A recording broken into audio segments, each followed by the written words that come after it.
I pledge allegiance to the flag of the United States of America and to the republic for which it stands, one nation, under God, indivisible, with liberty and justice for all.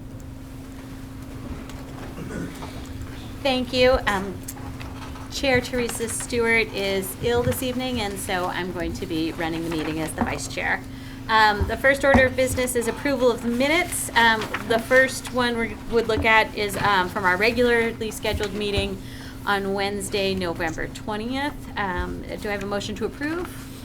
Thank you, Dave. Is there a second? Thank you, Joan. Any discussion? All in favor? Aye. Abstain. I wasn't here. Oh, that's right. I'm sorry. Okay, and then we had an executive session that evening on the 20th, and so motion to approve those minutes. Joan, seconded by Dave. All in favor? Aye. 3 and 1 abstention. And then we had the notes from the training on Friday, November 22nd, and then an executive session on the same day, Friday, November 22nd. So is there a motion to approve? We don't have a quorum for that. We have a quorum for a meeting, and as long as we, Okay. yeah, it's okay. So Joan makes the motion, I will second, and then all in favor. Abstain. And then and then 2 abstentions. 2 in favor, 2 abstain. So the minutes have passed. Okay. Dr. Thompson, do we have correspondence this evening? We do. We have a letter from the Norwood Board of Health. Dear Board of Selectmen and School Committee, Dr. Mark Stone has made a huge impact on oral health in Norwood and the surrounding communities. For the past 29 years, Dr. Stone has served as the Public Health Department dentist and conducts oral health screenings at the schools for students in grades 1 through 6. Students are then offered basic preventative care, such as cleanings and sealants, as part of the Norwood Smiles dental program at Dr. Stone's office, Pediatric and Family Dentistry of Norwood. The Norwood Smiles program offers free and reduced cost dental care to Norwood families. Students who need more extensive dental care are seen in the dental office. The program works closely with the school nurses to get treatment to those students most in need. Children are seen regularly, regardless of coverage, and there is no cost to the family. His generosity and compassion for children in need is extraordinary. He is a champion of dental care and as a public health concern, and realizes the importance of oral health to overall health. As if Dr. Stone's services to the pediatric population were not enough, he also co-chaired and co-founded the Elder Dental Program. The Elder Dental Program is a community-based nonprofit program dedicated to helping low-income older adults receive quality dental care. Care is provided by private practice dentists in southern Norfolk County who volunteer to treat low-income elders at a significantly lower rate. In addition, this program runs 2 free dental screening clinics each year, rotating through area towns. These clinics provide nutrition, counseling, and oral hygiene instruction, oral cancer screening, denture cleaning, and of course, dental screening. The Public Health Department has been a long-standing member of the Elder Dental Advisory Committee. Dr. Stone has been a silent hero to the Norwood community for both public health and oral health. Dr. Stone is retiring from his practice and is passing the torch to Dr. Lidikos. I hope you can come to celebrate his contributions by attending a recognition breakfast on the 20th of December at 10 a.m. Sincerely, Kathleen F. Bishop, RN, Board of Health Chairman. Thank you, Dr. Thompson. You're welcome. All right, for the committee, we do have warrants this evening to sign. We have 2 payroll warrants, one in the amount of $103,927.93, and one in the amount of $1,525,932.39. We have many accounts payable warrants in the amounts of $8,409.55, $24,207.60, $1.20, $161,914.49, $263.56, $8,627.17, $22,068.30, $39,550.69, $49.93, and $210,006.31, for a grand total of $2,128,959.12. So if you would sign those at your convenience. Thank you. Now is the time for public forum. At this time, we invite members of the public before us to speak about issues before the committee. Is there anyone here for public forum? Seeing none, I'll declare public forum closed. Dr. Thompson, do we have announcements? I will save those for the superintendent's late agenda. Okay. So then we move on to appearances. And the first appearance is by Athletic Director Jonathan Longley.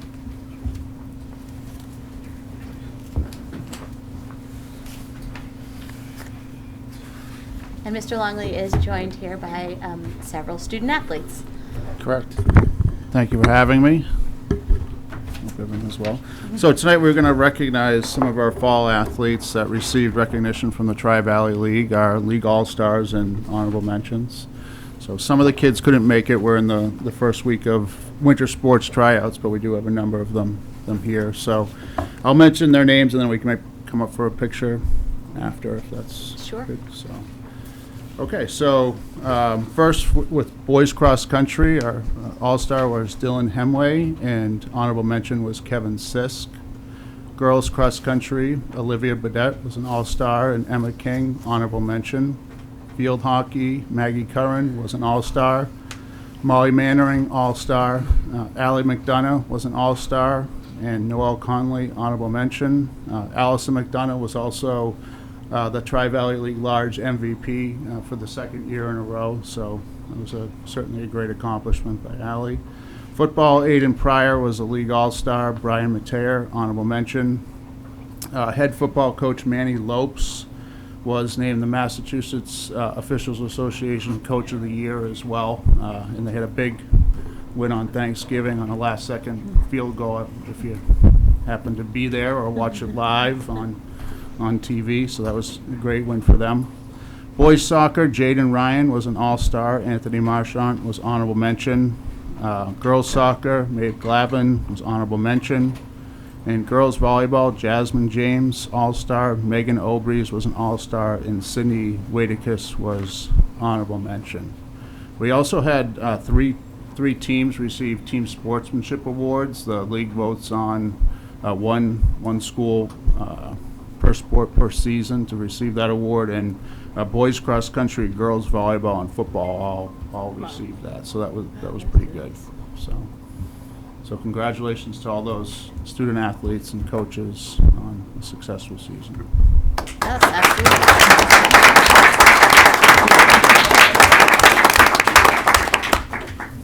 Do we want to ask all the athletes Sure. to come up and?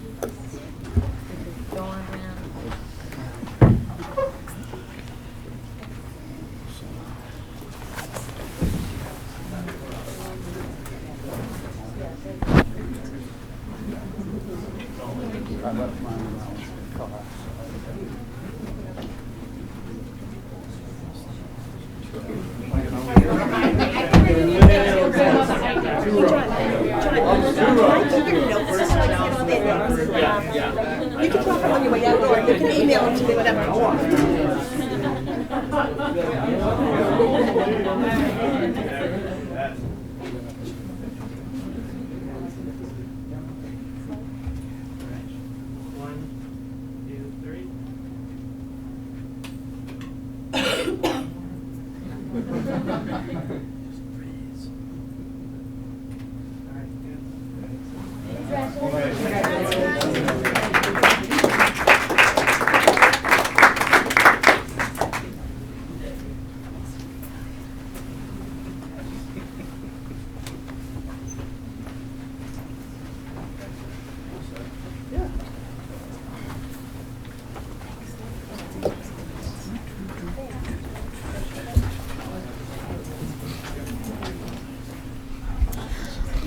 All right, and the next appearance is Mr. Conan and the marching band.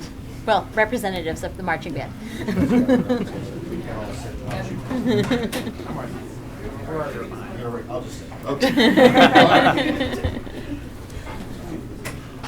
Well, good evening. It's great to be back in front of the school committee. I know it's been 2 years in a row, but if we really look in the rearview mirror, I guess it's been 3 years in a row for us to have such a wonderful season, the opportunity to represent the town in competitive marching arts.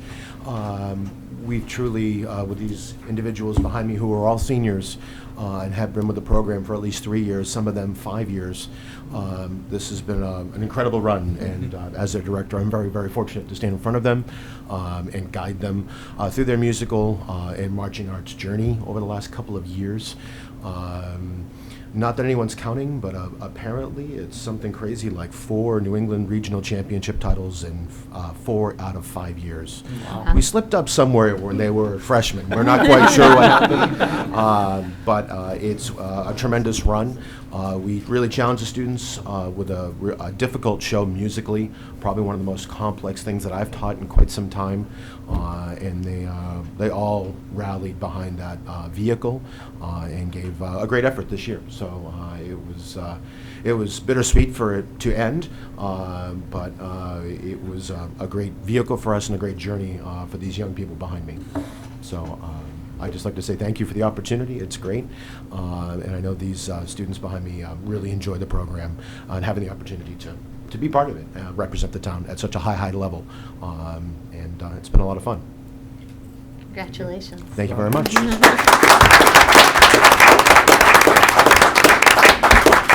And did you bring some hardware with you? Of course.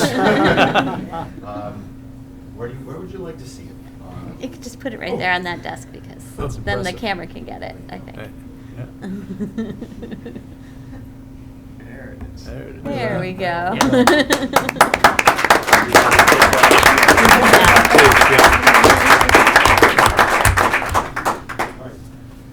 One more photo op? Yeah. Yeah. All right. Nice job. Nice job.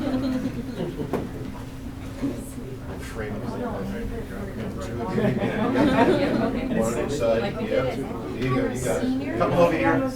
Couple over here. There you go. Elizabeth, why don't you pop over here too, and then we're even. There you go. Perfect. All right, 1, 2, 3.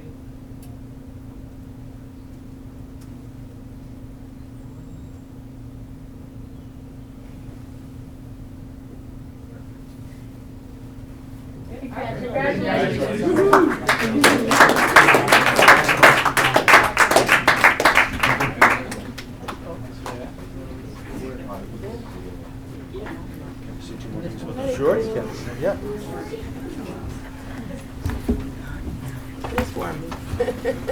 Just 2 quick other updates as I'm representing the entire department tonight. Mrs. Carmohan asked me just to make sure that I wanted to mention that our magical singers have been extremely busy. This is their busy season. They are out caroling more often than not. And their magical banquet, Renaissance Magical Banquet, is this Friday at the Elks here in town. And they have several scheduled performances between St. Nick's coming up a week from this Friday, and I believe just after school gets out for the break, they'll be singing in Newport at one of the mansions. So they're very excited about having those opportunities for them. And I know the drama team is moving productions from their November production and now heading into their Festi play or festival play moving forward. And it's a busy time for us, even though there's already snow on the ground and it's winter. We are truly in full gear, and as my marching band friends that just left, many of them will be in the jazz ensemble. And last to mention, we have a concert coming up a week from today at the high school, 7 p.m., featuring all of the curricular high school performance ensembles. All right, thank you very much. Great. Have a Thank great you. evening. Thank you very much. Okay. Next, we have we have Sigal Reese and an appearance from the Norwood Board of Health. If you could just introduce yourselves and your role. Good evening, thank you. I'm Sigal Reese, I'm the Public Health Director. And I'm Aubrey Seal. I'm the Impact Norwood Program Director. So before we start out, I always like to give a little 2-second introduction to what public health is, because it really leads into the theme of our talk here, which is community collaborations. So we always use the tagline, your zip code is more important to your health than your DNA code. So where you live, the social determinants, your education, your environment, socioeconomic status all have a larger effect on your health than even your health care and your DNA, sort of your genetics. So when we look at, access to food, transportation, safe housing, those are all things that the Public Health Department is looking to address to improve community health. I'll go on to the next slide. So that's what brings us to sort of the Public Health 3.0, we call it. What are the new trends in public health? We sort of started public health, you think about communicable disease control and why those things are still important. We've progressed into the modern public health where we're really looking to address those social determinants. And in order to do that, we need to have strong community collaborations. So I always say, we're just a staff of 8. We report to an elected Board of Health. You read that kind letter from Kathy Bishop earlier. So I appreciate reading that out and sharing the information about the dental program that we do. So Kathy Bishop is our chair, Joan Jacobs and Carolyn Riccardi are the other 2 members. We have a staff of 8, and 2 of those positions are funded by the Drug-Free Communities Grant, which we will obviously talk about here. It's one of our really strong collaborations with the school department.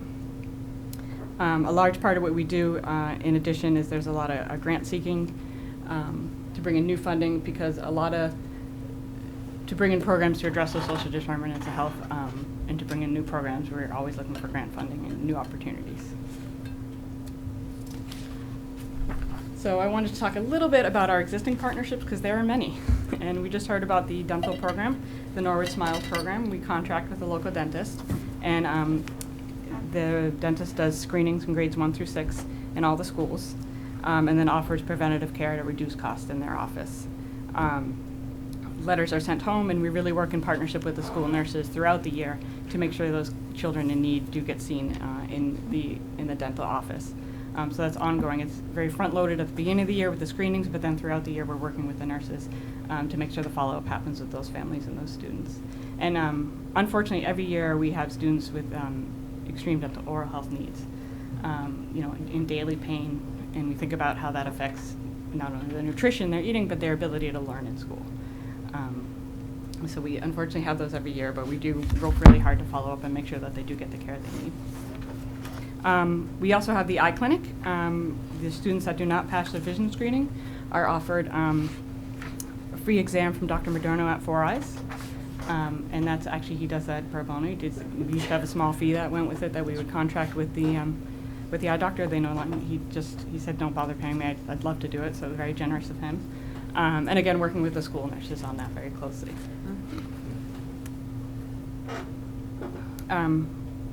Just other large projects, again, with the school nurses, we've done the 2009 H1N1 flu vaccination when we had to go in and vaccinate all the kids in school.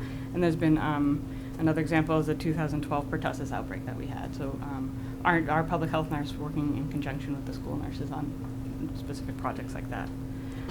Recently, another great collaboration we had was when the Board of Health looked to change their tobacco policies. We looked at banning all flavors. The testimony from school department staff was really instrumental to help the board make that decision and really take a leading role in that across the state. We banned the flavors actually before many communities had. We banned it completely across all tobacco establishments where many other towns had exempted adult only.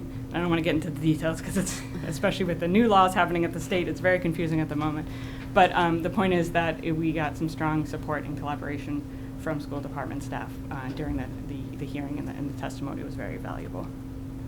And then lastly, just Aubrey and the assistant director, Stacy Lane, are members of the School Health Council and working with Mr. Quigley on that. And in the past, we've worked with the schools on that, and I'm excited to sort of rejuvenate that and get working on that again. Another great partnership. And then Aubrey's going to talk a lot more about Impact Norwood, so I'm not going to steal any of her thunder. But right before, one more great partnership is we sort of a spin-off of Impact Norwood. We created the Minds Matter Coalition, and it is a lot of the same partners, the community partners, but it's addressing mental health. So through that, we applied for a grant, and we were able to fund the Interface Referral Helpline. We were able to get 2 years of funding for that. And we're going to talk about the end about how we might be able to continue funding for that. But in addition to that service, we are working through the community to reduce stigma and encourage access to mental health treatment. Now I'll pass it on to Aubrey to talk about Impact Norwood. All right. Well, thank you again for having us this evening. It's a pleasure to be here. So I'm sure you've heard about Impact Norwood. Teresa is a very active member, so she's probably mentioned it once or twice. Dr. Thompson is also a member. But basically, we want to reduce the things that put youth at risk for using substances in the community and increase the things that keep them safe. So upstream prevention, so stopping the problem before it starts. And since our work is targeted towards youth, obviously the schools have become an extremely important partner, and I'm very grateful for all of the support that we've gotten from everybody in the schools. So one of our biggest collaborations we did in 2018, the Metro West Adolescent Health Survey. That's a survey that is done every 2 years. And it asks students questions about their attitudes, behaviors, and beliefs around substance use, but also bullying, violence, their sleep habits, eating habits. So it's a lot of really great information, not only for our coalition, because we use that data to figure out where the problems are and what we can address, but it's actually really useful information. I know we've been looking at some of it on the School Health Council. So it's good data to have because you know what's actually happening in the schools, and we do it in grades 6 through 12. And so we're grant funded, as Sigal said, through the Drug Free Communities grant. And unfortunately, through the grant, we can only pay for a certain percentage of what is considered evaluation, and data collection is evaluation. So last year in 2018, we were very grateful that the schools contributed $1,500 towards that survey. Impact Norwood contributed $12,500 towards it. And this year we actually learned that Norwood Hospital is going to be contributing $5,000 towards the survey.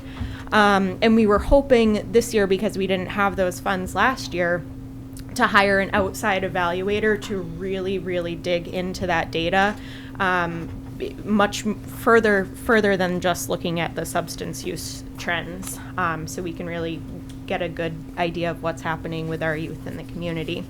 So again, this year we'll probably ask you guys for that $1,500 to go towards the survey.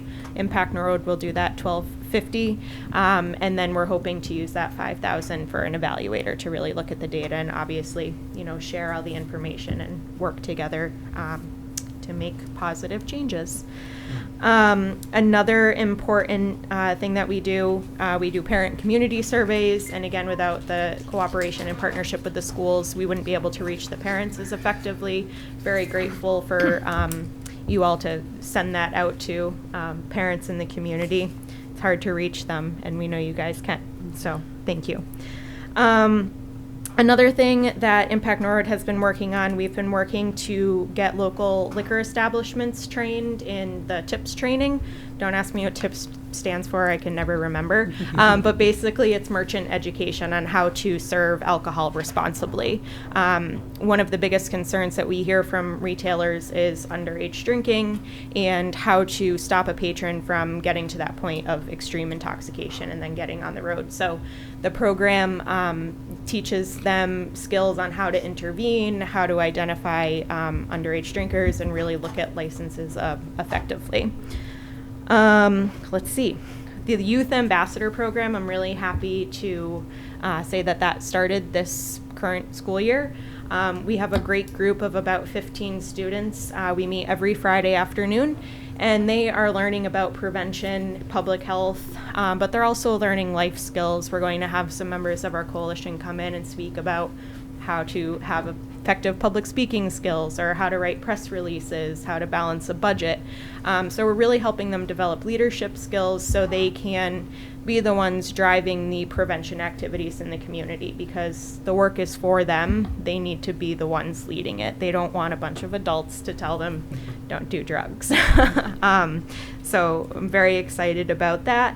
And one really great opportunity that 2 students this year they're going to be coming to Washington, D.C. with School Resource Officer Paul Murphy and I. There's a big national leadership conference on prevention, and on Wednesday of that week, we go to Capitol Hill and we meet with state representatives to talk about the importance of prevention. So 2 students from the high school will be coming, and I'm very excited that they have that opportunity this year. And at the conference, they have a whole track devoted just to youth. So they'll be in training sessions that are led by peers from around the country. So it's a really great opportunity, and I'm excited for that. Last thing, and then I promise I'll stop talking. Over the summer, I met with some representatives from the school to implement a Relax series. One of the really interesting pieces of data that we saw from the Metro West Health Survey was the number of students that are feeling stressed, anxious, worried, depressed. So we decided to try and start, we launched it in October, an after-school series for 8 weeks. Once a week, they meet on Wednesdays, and right now they're participating in a program called Commit to You, and it's all about talking to yourself more compassionately and trying to not control your thoughts, but how to speak more positively to yourself. I've been going every week, and it's been really helpful for me too. So I hope they're getting something out of it. And in the future, we want to continue providing series like that after school for youth. We've seen a positive response so far. So that's all I have for now. Any questions about anything?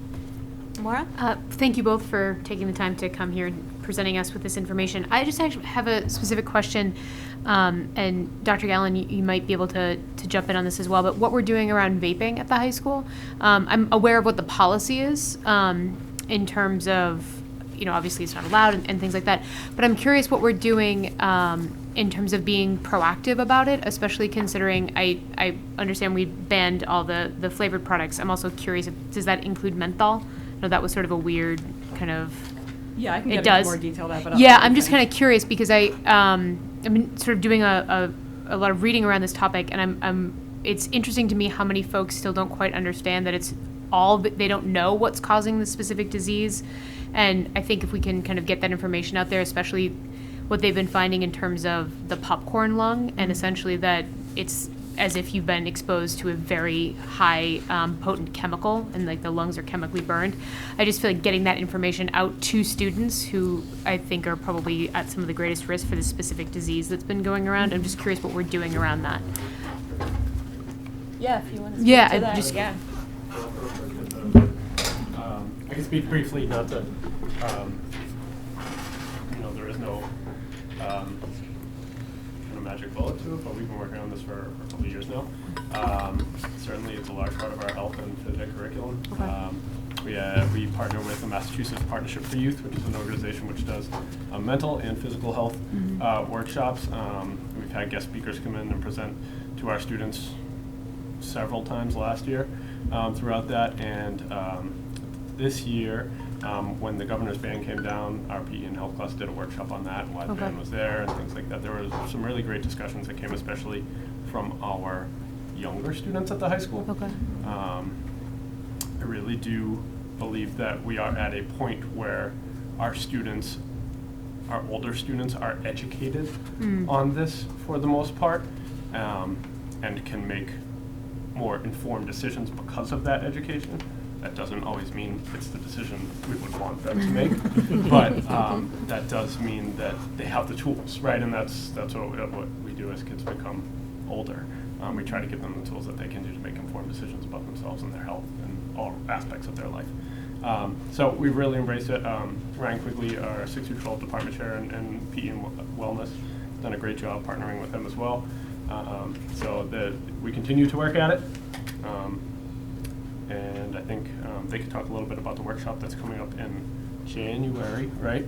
About marijuana specifically, but I think a lot of people think about vaping as nicotine, and yes, that is a tremendous problem, but vaping THC is increasingly problematic, and that's an interesting conversation that I know I'll be attending and would like as many students and parents and community members to attend as well in January. So this is one of the great examples I think we have of working together, because the schools need to do things and talk to the kids and their programs. And in the community, we also need to do things, and that's the policy work that the Board of Health is doing.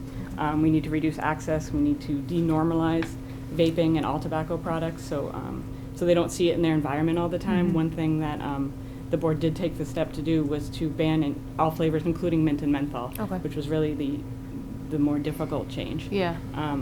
To ban it across all establishments, so even in adult only. So it's not you won't see it commonly in community.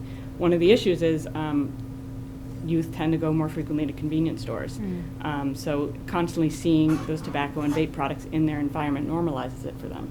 So what we were looking to do is remove it so they don't see it. It's not part of their normal day. So it's an example of how the community has to work together. You know, the retailers, the Board of Health, the schools, the businesses, all that, the people at the table at Impact Norwood work together to really move the dial and reduce the use. That's great. I will say that earlier this year, we put together again, Mr. Quigley, with the help of some folks, put together a parent toolkit that we released to parents as well, to know kind of signs to look for, tips to look for. With the ban, when that came down, there was an expected rise in students who were withdrawing from, or young people who were withdrawing from nicotine, how to deal with that, what are some resources there.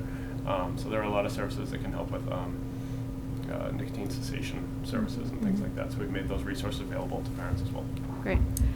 And I'll just add two very quick things. Our youth ambassadors, we've actually been having this discussion, and one of the strategies that our coalition decided to do to address the electronic vape product use was an awareness day or week. So our youth coalition, once the new year starts, they are going to be working on doing an awareness day / week about vaping and the dangers of it. And secondly, I have been looking into a program called NOT, Not on Tobacco. It's through the American Lung Association. They are actually, I reached out to the developers, and they're actually in the process of revamping it right now, but it's a cessation program targeted specifically for youth. There aren't many cessation programs out there that are evidence-based for youth. So we're exploring that option to potentially bring that in at some point. My concern now, I won't get too into it, but with vape products being more difficult to get is, we don't want them to turn to cigarettes if they're already addicted to nicotine. So working on a youth cessation program is something I'm looking into. So Just one quick follow-up, and not to, because everything you just said, I think, is absolutely fantastic. There's just one thing that I just want to make sure is very clear, and I almost stopped you, Dr. Galligan, from walking away. Is it, especially just right now, has something within the schools been made clear of the lung disease that is linked to vaping? Was that part of the curriculum? I mean, because I'm understanding everything we're doing in terms of prevention and things like that. I just want to make sure that part was communicated. Okay, great. Thank you. long answer, sorry. No. I was happy to hear all of that. That was just one nugget I just didn't hear, and I just wanted to make sure. Yeah. Okay, thank you. Any other questions, Dave? I just want to say thank you for the work you're doing. Is your work on educating about vaping, et cetera, extending down to the middle school level as well? Yes, but Margot's here. Yes, so. Because I'm assuming vaping probably starts before high school. Yeah, we have significant issues with it in 7th and 8th grade. Over the past couple of years, we saw a big insurgence of it. So similar to what Dr. Galligan said, our Health and Wellness Department, all 3 years, focus on vaping, in particular the flavors. We actually really specifically focus on the lung disease aspect because we're pretty certain, especially not so much now, maybe about a year or so ago, that kids did not see it as being the same as smoking. They were completely unaware it was in it. So our science teachers also sort of took it on in 8th grade, and they talked about what were the different chemicals that you get from a vaping, and they posted that up everywhere. And you walk into any of my bathrooms, you see posters about what vaping and that sort of thing. So in addition to kind of a very strict policy on it and doing a lot of sort of prevention in that way of you don't want to get caught because you'll spend a Saturday learning more about vaping than you ever wanted to know with me. We also trying to educate them so that they really understand, when we catch kids with it, I'm like, so are you going to bring in your bottle of vodka next week? And they all look, I'm like, that's insane. Why would we do that? And I'm like, drugs, alcohol, same thing. Like, what are we doing here?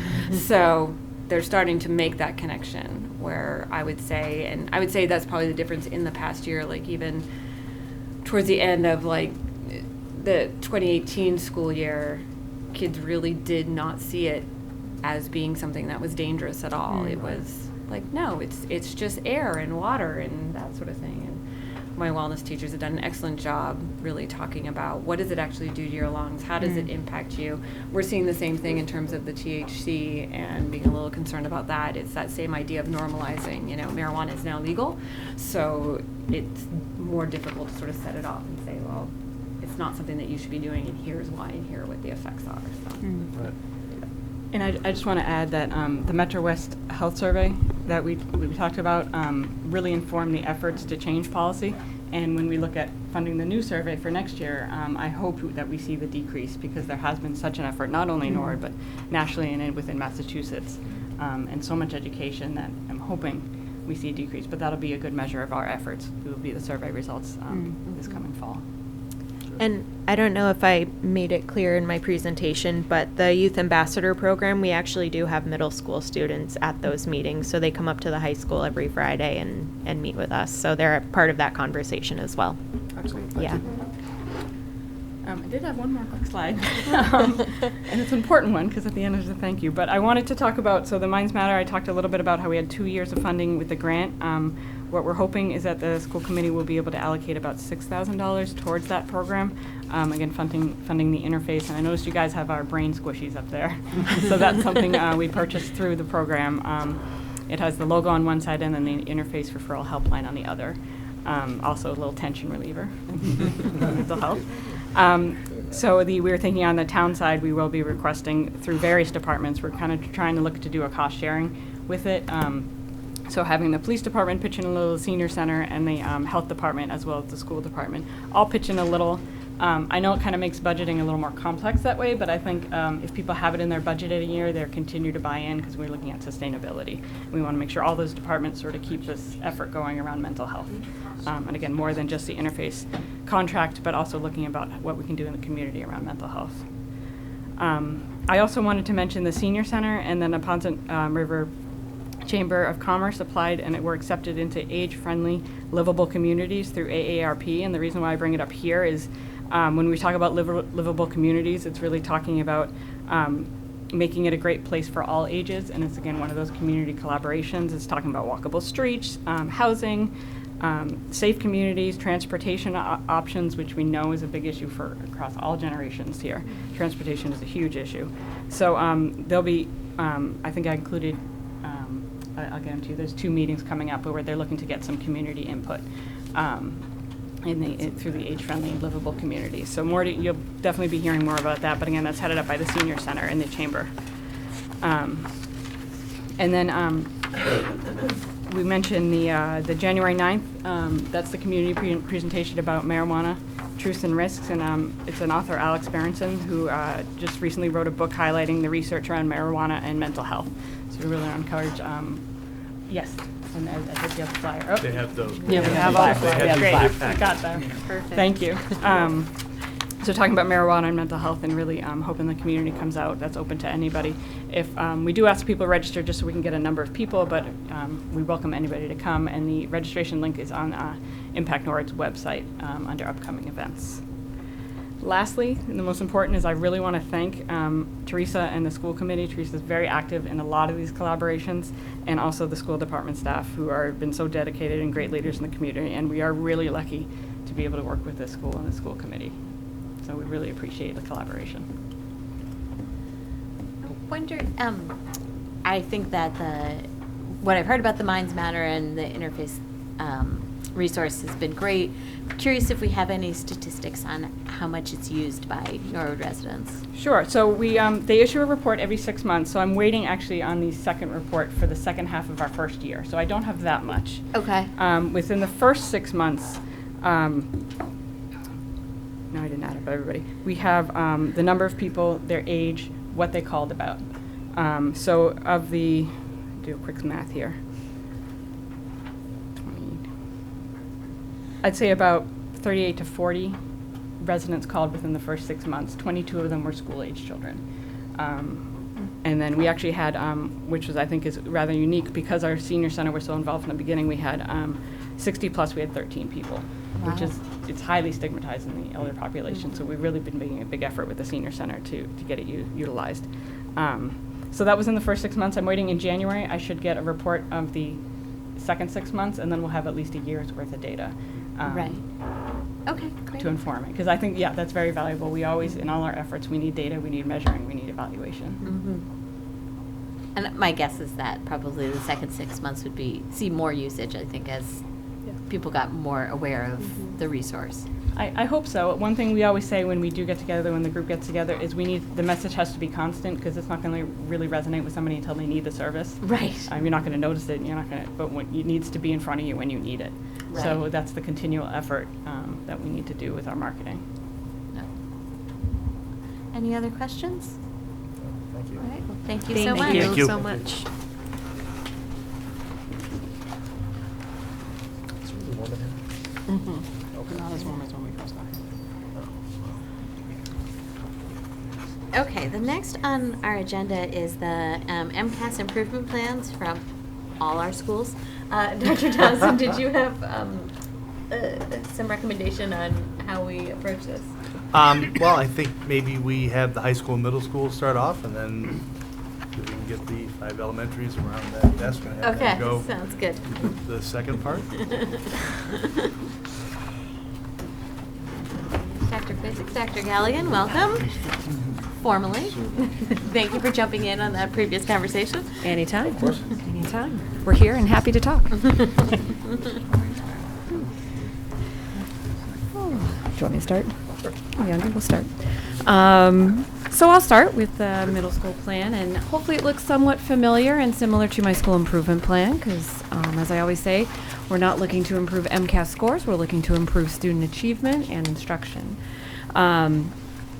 So starting with ELA, one nice thing that I really wanted to point out is last year we really focused on writing and we saw improvement. Are we at the level that we want to be at? No.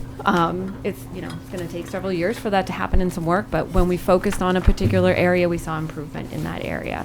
So we're going to continue to really work on the essay writing, text structures, features, and a lot of it synthesizing multiple passages together, which is a pretty complex task. What they ask kids to do on the MCAS is read 2 or 3 different passages and then answer these connecting questions about them, which if you're a 6th grader, that's a pretty if you're a middle school principal, that's a pretty complex thing to do. So if you're a 6th through 8th grader, it's a pretty complex thing to do.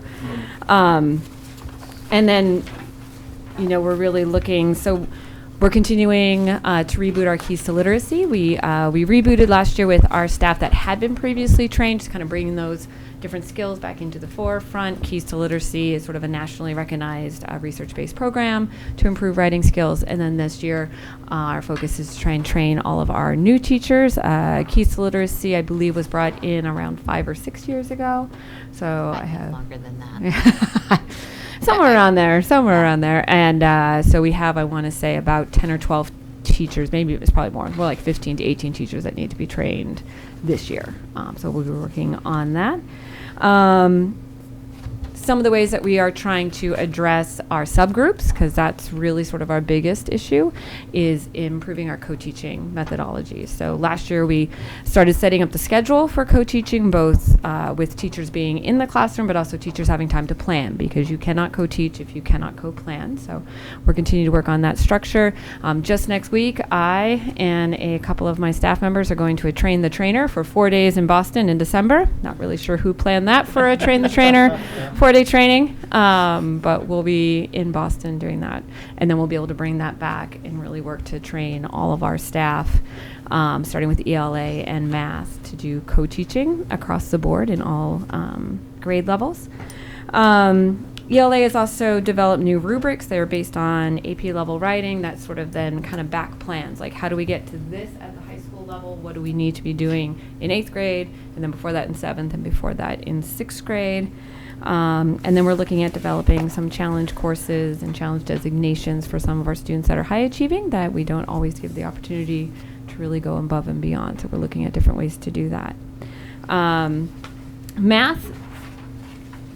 sort of the same thing, different areas, but sort of looking at the same place. We're really looking at the pace of our math curriculum and trying to get away from the idea of we must cover all of the curriculum, because if my teachers cover all of the curriculum and the children do not get all of the curriculum, then we're not really making any progress. So it's what are the areas that we really need to focus on? In particular, we continue to struggle with that jump from 6th to 7th grade. It is not us, it is nationwide. There's this jump from 6th to 7th grade, but it's really the idea of going from the concrete numeracy concepts to the abstract.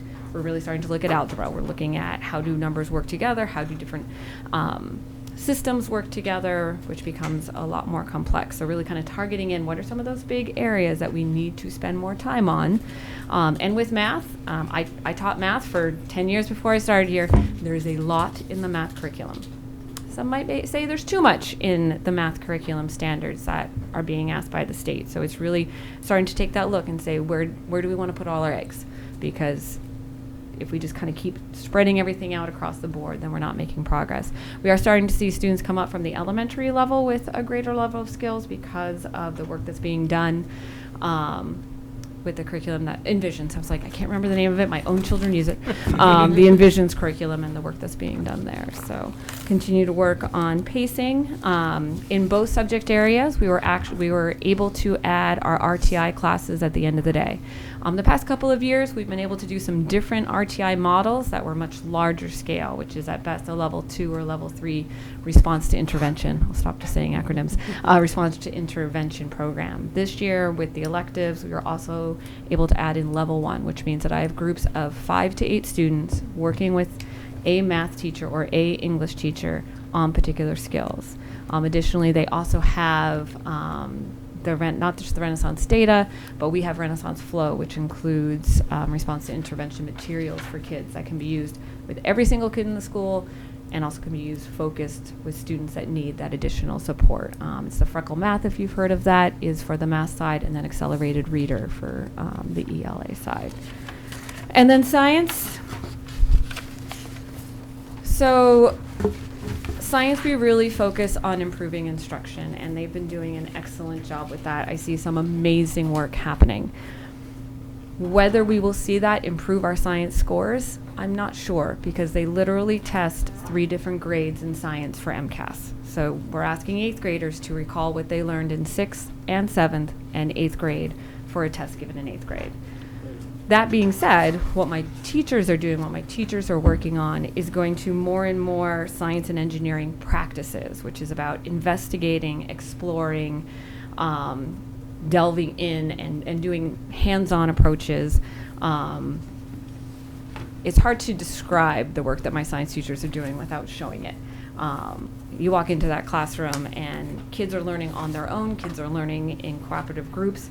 They're doing labs over here. They were doing tidal basin patterns the other day they had giant pans with sand and water and rocks, and they're like, how do we make it stop? And how do you make erosion do this? And how do you make erosion do that?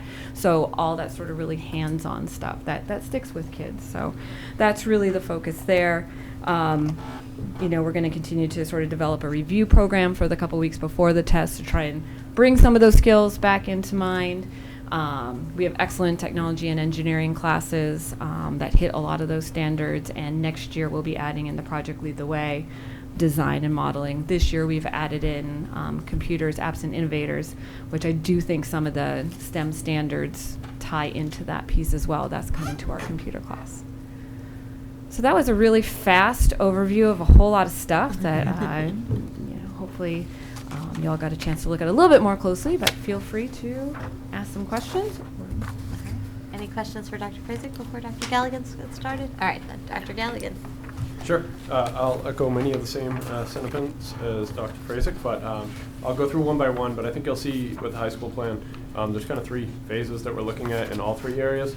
So identification, that's identification of our most struggling students. For our students who are coming to us from the middle school that are in need of that are in need of some intervention right away. So that's phase 2, intervention, providing that. And we've been able to offer some new things this year that we weren't able to offer previously in the way of intervention. And then extension. So being able to find a way to extend that beyond just, so it's not traditional MCAS prep, but build it into the curriculum and really integrate it into the work we're doing.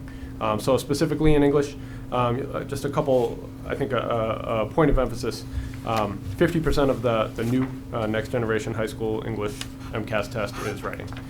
If you look at the types of multiple choice questions that come in the reading section, you could have something at one question, and if you're performing below the state average on that one question, it doesn't necessarily tell you a whole lot of where you should spend your time and energy. But if you look at something that counts for 50% of the test, that can tell you where you spend your time and energy. And what we've noticed is that specifically with writing, our students are in need of some improvement in idea development. So they really do well in conventions when they're writing short essays and longer compositions, but idea development is something that can be directly tied, what we're noticing, to sometimes stamina, being able to draw out an idea and flesh out an idea. And sometimes not having the stamina can come down to either not having the confidence, tools, or skills to be able to build into that, to feel confident enough to write a 3 to 5 paragraph essay that takes evidence from a text and formulates an idea, or compares 2 types of text and really synthesizes them. So that type of high level writing is something that we've seen in the next generation MCAS. That's something that our English department 6 through 12 is working on. They've done some tremendous amount of work already this school year, looking at 8th grade writing samples, being able to look at where those students, our younger students, are in need of improvement, and how we can intervene really at the like granular level. So it's been really exciting to see that. With the addition of some of our new intervention tools like Renaissance, we're piloting that with a couple classes. We're using it with many students who have either failed MCAS previously or came in with warning indicators from middle school. So they're being able to use that so we can monitor their growth in real time and not have to wait until we get the previous year's MCAS results to intervene at that time because it's too late. So we're really excited about that work. Also in English, we've been able to introduce a strategies class called Real World, Real News. So students who are in the 9th or 10th grade who are in need of some writing and reading intervention, we're able to offer that during the school day, which is something we weren't able to do before. In math, similar type of thing. We're able to offer now a math strategies class to students in the school day, which focuses on basic math skills, focuses on some MCAS prep, some test-taking strategies, but really allows teachers to work with students in small groups or at the individual level at times. We've been able to schedule that, be very flexible in the way we schedule that too, so make it work for students depending on where they have openings in their schedule. Direct result of the override efforts of last year is being able to offer those interventions. So it's been a really a nice thing. In math, again, the data that you see is from the first year of the next generation math MCAS at the high school level. So all of this can't really compare it to what we had before, but we did outperform the state in many areas, and we're really excited about that, but recognize we have a lot of work to do in specific areas. Largely around algebra and geometry, again, making up the bulk of that test. In science, what is different about science is they have not yet shifted to the next generation MCAS. That will happen this spring. All our students at the high school take the biology test. So what that means, and we're really fortunate that our science department was well ahead of the curve on this. They've been working for 5 years now on professional development about next generation science standards. The standards changed before the assessment changed, and our teaching practices have been changing all along to address that. So what you really see, like Dr. Fraser mentioned, at the bottom of that, the science engineering practices, if you look at them, they directly mirror some of like the 5 C's that we're working on in our portrait of the graduate: communication, critical thinking, collaboration, citizenship, creativity, right? It's not just content, which traditionally the biology MCAS was just content. Now it's about 50% science skills, practices, inquiry, which really allows students to be able to take the hands-on work that they do in a science class and apply it to the assessment, which may not have been the case before. So we're optimistic about that, and we're thankful for the work that our science team has been doing, primarily with the Wade Institute for Teaching Science. We have a another round of professional development with them coming up in a couple weeks. So with that being said, we are happy to answer any questions that the committee may have. Maura? Thank you both very much, and I also want to thank the rest of the leadership team that's here. I'm sure we'll be hearing from you in just a little bit, but I have a kind of a broader question for the committee. All of this is very clear to me, and I can clearly see how you've both, and as I've looked through the other elementary action plans as well, I can see that all of you have identified the problem and have identified, or not the problem, but the challenge and where you're going to put your resources to address it. I guess my question is, I just don't know why you all had to come here to tell us all this. And I don't mean to be, I know we were having an MCAS, and maybe I just missed it as a committee member, but I didn't know we were bringing everybody in. And it sort of feels like perhaps maybe just moving forward, we could put this into the school improvement plans. Since we have asked all of you to already come and present a school improvement plan, and we ask for a lot, I'm just sort of, I guess maybe I'm saying just to be cognizant of the times that we're asking our folks to come, you know. I don't want to burn you all out. And I know that you have to be at school very early, and sometimes our meetings are very long. No.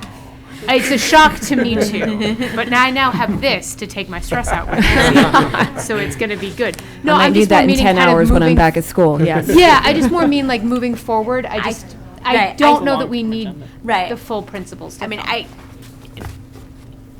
Obviously Teresa as the chair sets the Right. agendas, and so I don't want to speak too much for her. Right. But since she's not here and I am the vice chair, I guess I am going to speak for her a little bit, which is that it was my understanding that the MCAS results were not yet available when the school improvement plans were Right. being presented, and so that was the reason why they couldn't be combined at I the see. time. Okay. That if we wanted them to be able to get started on their school improvement Sure. plans, then they didn't want to wait until all this was available. But there's also a plan to change the timeline for the school improvement plans so that they will be Okay. presented in the spring, Okay. so that So then this would be so a then little they would be ready, so that they can get going, over the summer and first thing in the school year rather than waiting to present to us.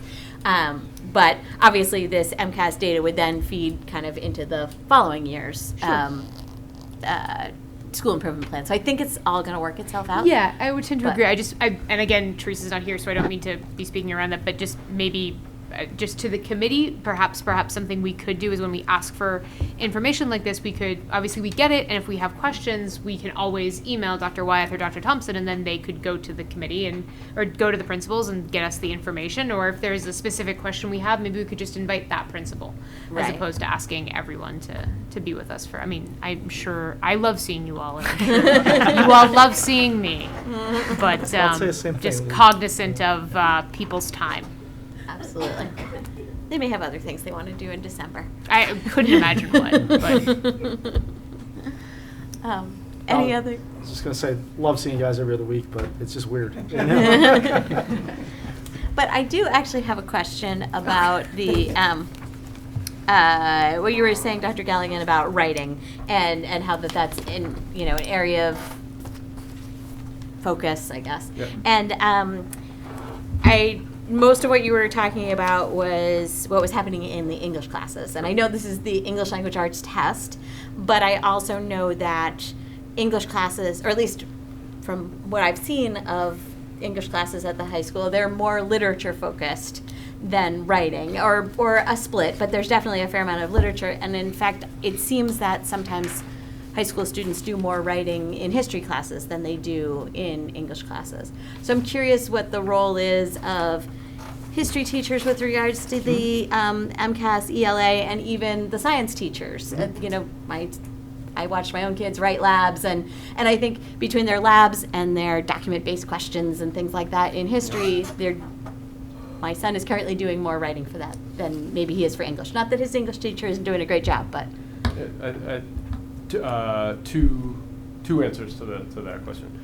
One, within the English classes, I think you will and already are starting to see that shift based upon the need for this, to build in more frequent short bursts of writing in response to text, or in response to a prompt, or in response now to what is new at the high school level, narrative, an evidence-based narrative. That's a totally new piece that was formerly seen as like a more juvenile style of writing, but it's not. So that's something that students are being assessed on. So I think you are seeing that shift, and students now and in the future will feel that, and parents as well, being specifically and explicitly built into the structure of a lesson and into the curriculum on a very regular basis.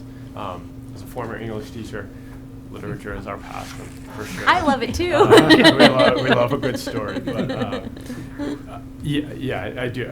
So that's a specific goal, to build in those short, frequent bursts of writing and to be able to build that durability and stamina specifically. Secondly, I'm glad you brought up the point about that kind of cross-content writing, because that's something that is certainly happening in all content areas. And I'll give a shout out to our department leadership, who very recently, wants all of them together want to own this. They don't want it to be a science and English and math thing. It's a school thing. So we're all working on this together. So at our next staff meeting, that's the very focus of it.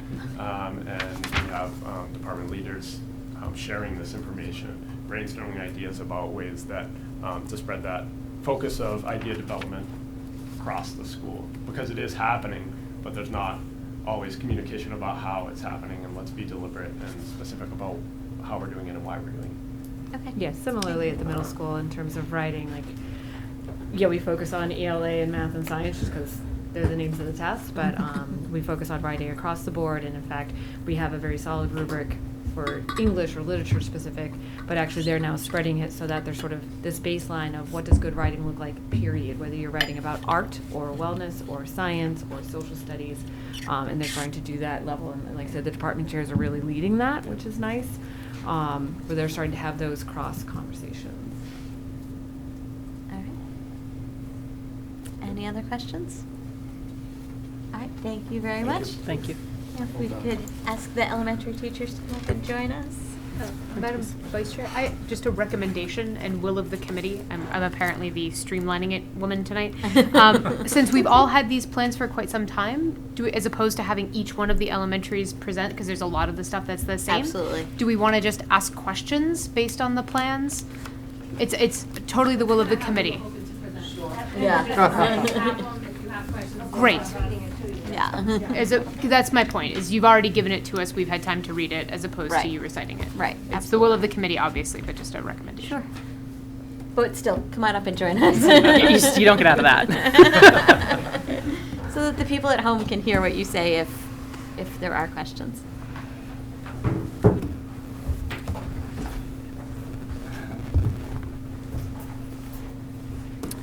All right. So Are I do there have any a questions? question. Okay. Just two, actually. Kind of a question on the Balch plan, Mrs. Ferrer. On page 2, you say for the ELA, pilot teachers will utilize the writing activities that accompany the programs they're piloting. Wonders, My View, National Geographic.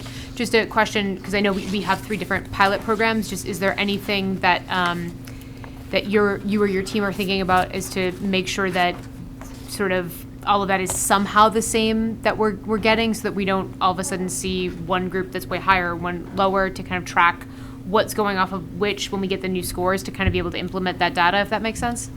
Yeah, it definitely makes sense, but no. No. Yeah, I guess Yeah, that's so my, no, okay. It's just going to be kind of an off year on that in Okay. terms of, because it's a pilot program and because the rest of our staff, in my building, we're using Lucy Hawkins, the I see. non-pilot people, which has been a program we've used for a long time. Okay. So, some of the programs, all of the programs come with response to writing because Yeah. that's the shift in the Common Core is really responding to the text. But I can't tell you that they're all having different experiences, right? Right, This is yeah. a totally different program. Stephanie's here, if she wants to come up too, she could address, but, but we are making sure that if you're in a pilot, you are utilizing the writing component so that we can assess when we evaluate which program we want to go with. Okay, that makes sense. Is there any, and maybe Stephanie, you can talk to this as well, just is there anything we could do, and I'm sure you're already thinking of this, something to kind of make sure that there is some instruction that is similar, just to make sure everyone's get the same leg up, I guess, if that makes sense. So, I don't know, when I came and did my school improvement plan and talked about, in my building, because writing, it's across the board Right. at every level, right? In my evaluations this year of my teachers, every single teacher is having a writing goal for their Okay. student learning goal. Okay. So we are getting it in multiple ways. Okay. But everyone has to do response to MCAS rating. Okay. So we even brought the rubric down to first and second, and they're modifying it for their grade level. So MCAS will look the same, responding to short text will look the same.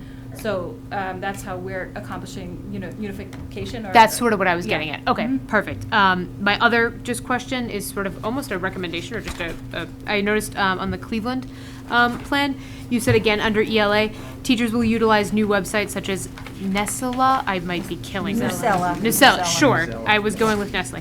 And ReadWorks to improve responses to both fiction and nonfiction texts. I was just wondering if that was resources we're using district-wide. Right, Perfect. the Newsella, I think Dr. Wyatt can talk to that, he's just instituting that across the district. Yeah. Do you wanna talk a little and, about Okay. It's Newsella, there's a W missing there in that That second makes bullet, way but- more sense. I don't know what that word is, but okay.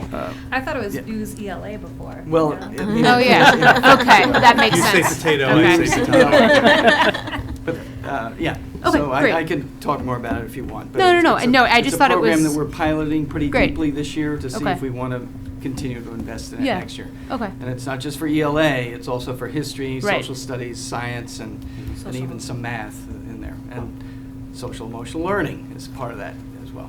Yeah, I mean, I think it's great. That was the only plan that kind of called out a sort of specific goal towards fiction and nonfiction. I just thought it was great, so just wanted to make sure everyone knew about it. Fantastic. Thank you all very much. Yeah, I think there was another school that mentioned. Was there? like, I might have just missed it. I have it too. I Yeah. remember Yeah. noticing Okay. someplace, Reworks. somebody said that they had noticed differences between classrooms and thought that like they wanted to really make sure that everybody was getting exposure to both fiction and nonfiction things to read, and I assume writing to do as well. Great. And, Okay. I thought that was really interesting. Yeah.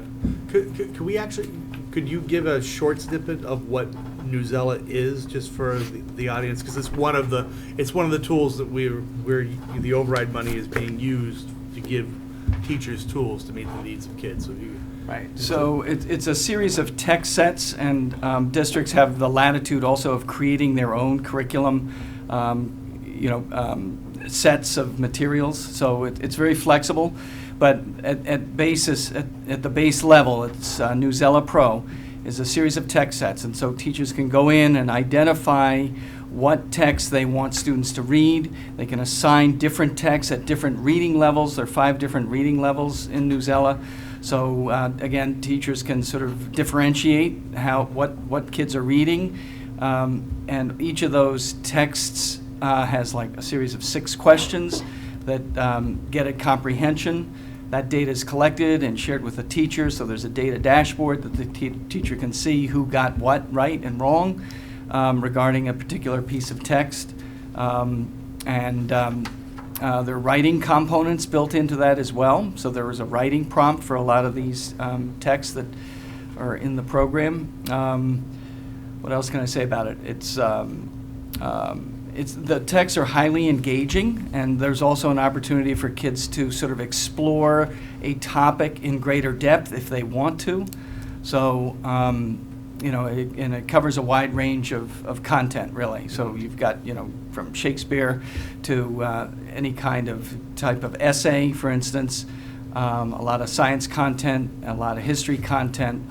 And part of the pilot is that there are not Swampscott, but what's the district? Starts with an S. I've forgotten it now. But they have created a whole text set for history, for instance, like around civics. And so we can actually purchase that going forward if we like it.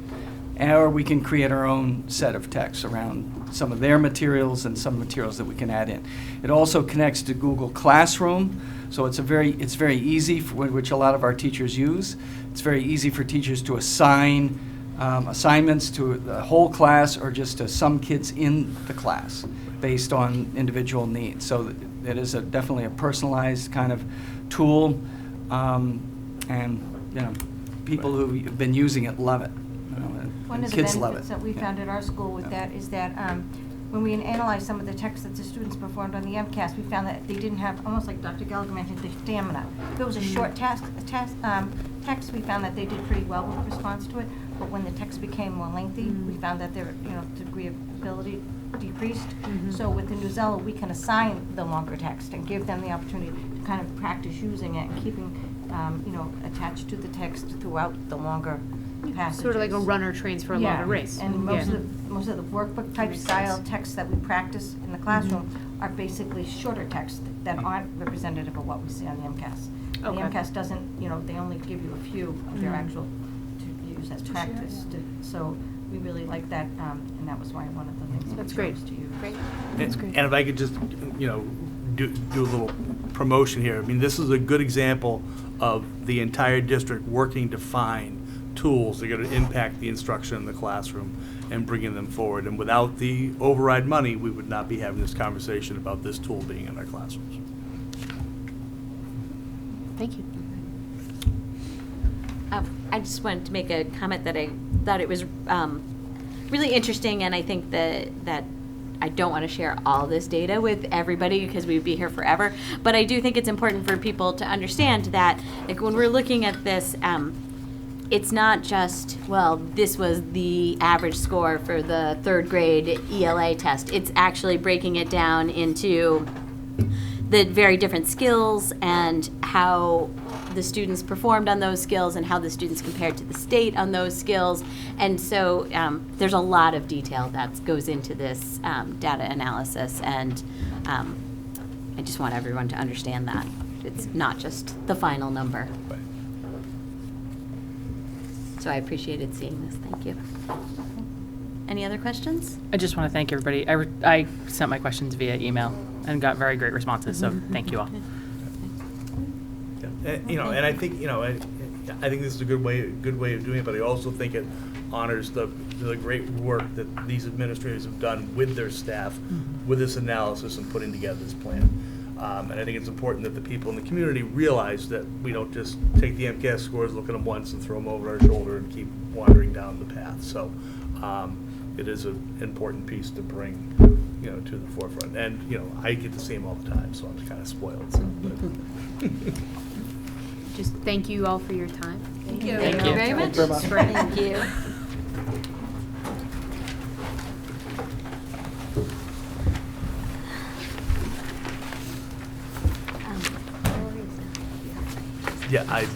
But that's the same. There was no.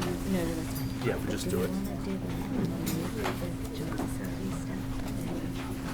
Sure, whatever. You can pop it up here, whatever. Whatever you want to do is fine with me. If it's the will of the committee, I would suggest that we move the joint facilities discussion up, since Mr. Hajar is here in case we have questions, and so it'd be maybe helpful if we could move forward with that. Okay, so let's jump ahead to just that one little piece of old business and the joint facilities memorandum of understanding. So you have this in your packet, which of course now I'm asking you to look at your packet slightly out of order. I think we'll manage. Yeah, but this is why I'm digging through as I'm talking. So as you know, the Facilities Management Committee has been meeting for more than a year. I don't remember exactly how long, and has now put together a proposed org chart and a proposed memorandum of understanding, which would be a document signed by the school committee and the Board of Selectmen.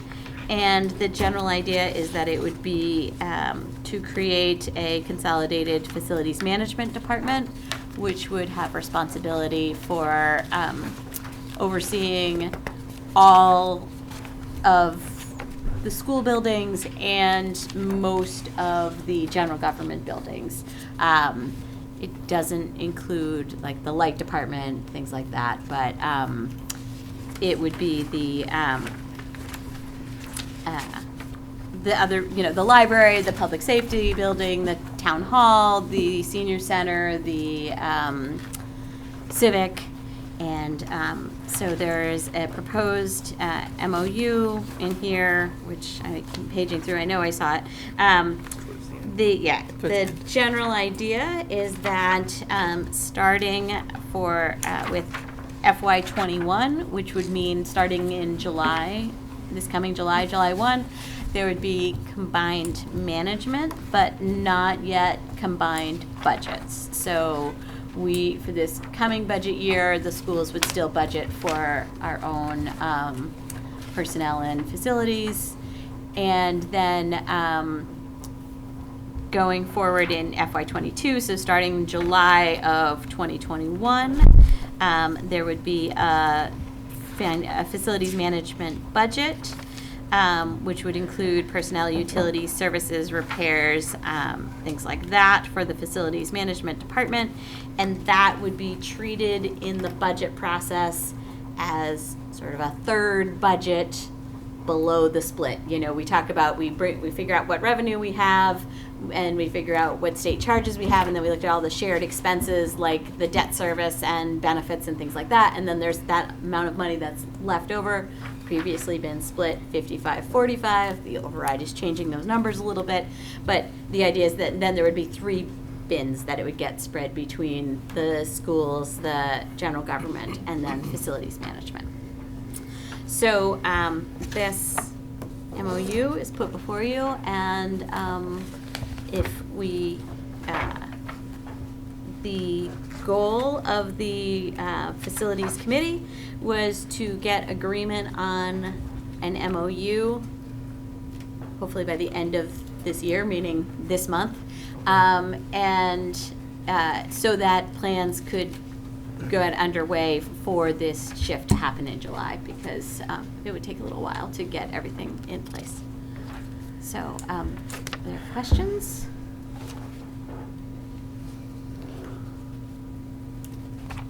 Dr. Thompson, did you want to speak to this at all, and your thoughts on, or your recommendations? Sure. Yeah. So this has been a progress. I think we've been very cautious about undertaking this. I do think it is something that will be good for the town overall. This agreement does address in its beginning my concern of making sure we had enough staffing to do it well.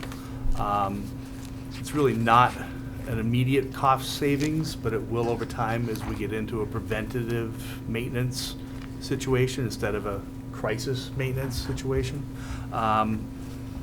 So it's my recommendation that, we sign off on this and look at, that our first step of trying to combine the management piece, seeing how that goes, and moving forward from there. Maura? Just a question I have regarding the organizational chart. I think that's page 2, facilities management. I know this is something I'd spoken to some of the members of the committee on, and I'd also spoken to Mr. Haja about the 3.5 grounds maintenance, the 1 electrician, 1 carpenter, 1 HVAC for the future, and 1 plumber. So I know that we employ an electrician and a carpenter, and then the town contracts out. So that was something that I know had still been under discussion, and I had mentioned that was something that I think when we had spoken that made me a little nervous. So I was just curious where we're at in terms of how that shook out, and I may have just missed that update, forgive me, but is it still that electrician and carpenter would still be shared between, would be purely schools, then town would contract out as well? Just sort of where did that break down is sort of my question. The plan is to have that electrician and plumber in the facilities group from the get-go. So for the whole, as Right. opposed to simply for the schools as it is now? Okay. Right, it would be for the entire town. The other piece of the conversation was, would that be enough? And we had the commitment of the town to put money aside to either contract laborers to assist for larger projects, or be able to contract out laborers, not necessarily skilled labor. Ultimately, having a plumber and electrician on board for us actually saves the town money because you're not paying prevailing wage. Right. But those positions would be on board from the get-go, which is part of why we're looking to wrap this up so we can get into that plan. Sure.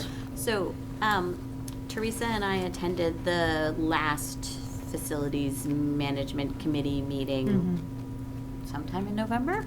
And that was one of our concerns was, you know, how are we going to make sure that for this first year we have enough resources?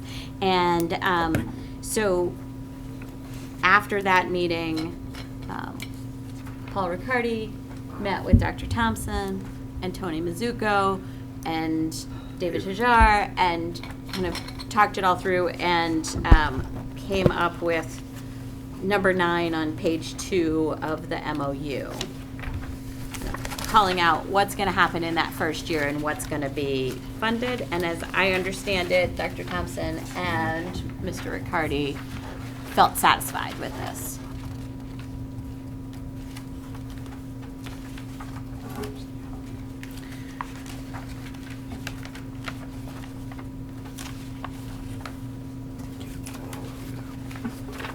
What is the next step with this then? That I'm trying to understand it. Whether it would, for the school committee to vote whether or not we want to approve it. Motion to approve? Okay, is there a second? I'll second for discussion. So I'm just reviewing Yeah, with yeah, that that's in okay. mind. I just wanted to review this. Where are we at with the motion? Are we at further discussion? Yes, we have Yep. discussion. I have discussion. Okay. Oh gosh, and it just we get a lot of information that I don't have my notes with me. I had just a couple of questions. One was about the service level, so that year 1, 9, A through F. Yes. It doesn't necessarily guarantee that our service level will be the same in the schools. So it talks about funding, but it doesn't necessarily. We don't have a benchmark for what we currently do in the schools called out in the MOU. So I just want to make sure that we're all aware of that. I know, for example, some of the things that we do with preventative maintenance, you know, we do things at a higher threshold than absolutely required by the state, but they're things like, you know, checking the lead in the water fountains. And I'd like to do that more than what's absolutely required by the state. So that, is there an understanding between the committee that the service level that we currently experience in the schools will stay the same? That Over was- and above That was requirements an and early thresholds. on conversation, I think over a year ago, simply because, you know, if we have a problem in the schools, we have to either send kids home or fix it right away. So there is a general understanding of that.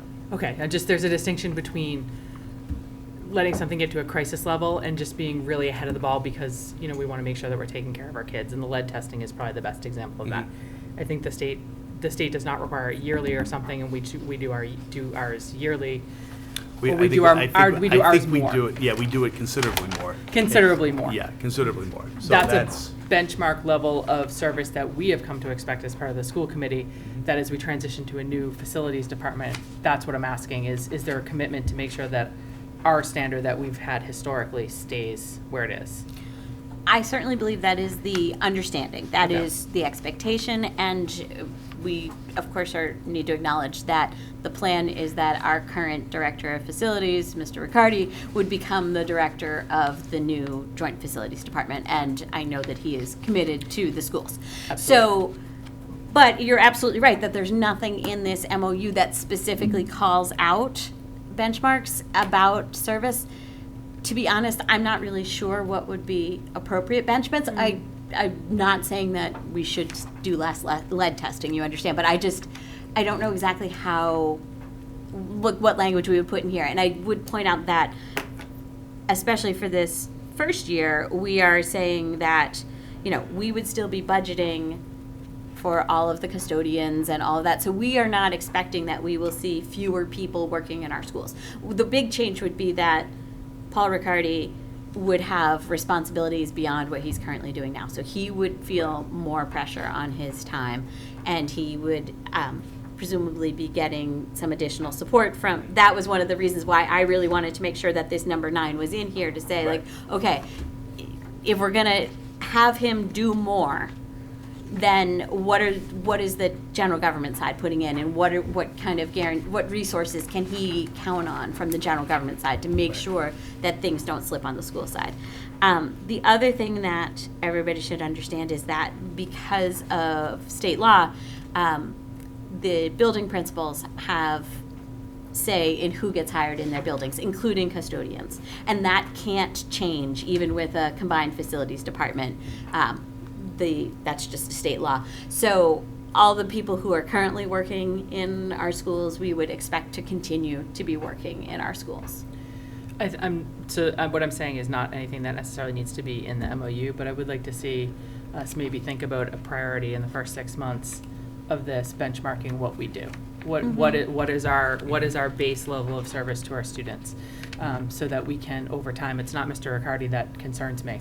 No, it's I that Mr. understand. Riccardi isn't going to live to be 150, Right. and we're signing an MOU that's going to be, Right. that goes past any of the players who are currently sitting in the Right. seats. I would also point out to everybody that the number 11 on the top of page 3 says that each year the facilities management director, the school superintendent, the general manager, and no more than 2 members of each of the board of selectmen and school committee shall meet to discuss the functions of the facilities management department and discuss revisions to the MOU if appropriate. So we did say that we think we need to do an annual review and say, is this working? What needs to be tweaked? And things like that. So, and then there's also a statement in here somewhere. Number 3 on the bottom of page 1, the facilities management department will maintain current levels of cleaning services at each municipal building unless there's agreement to change it by the general manager and the school superintendent. And municipal buildings would also include schools. Right. That's actually all. So as building operations change, so may staffing, but the plan must be agreed upon by the general manager and the school superintendent. So that doesn't get to necessarily things like how frequently are we doing lead testing, but it does get to the general idea is that we're planning to keep things pretty much as is. Yeah, I just wanted that articulated for everybody, and I'd like to make the request that this is our responsibility to benchmark what kind of we have historically been doing. Yeah. So, I have one other question. Sure. I'm sorry. In the MOU on page 1 at the end, the initial budget shall be brought together with minimum input of the facilities director, town finance, school business manager.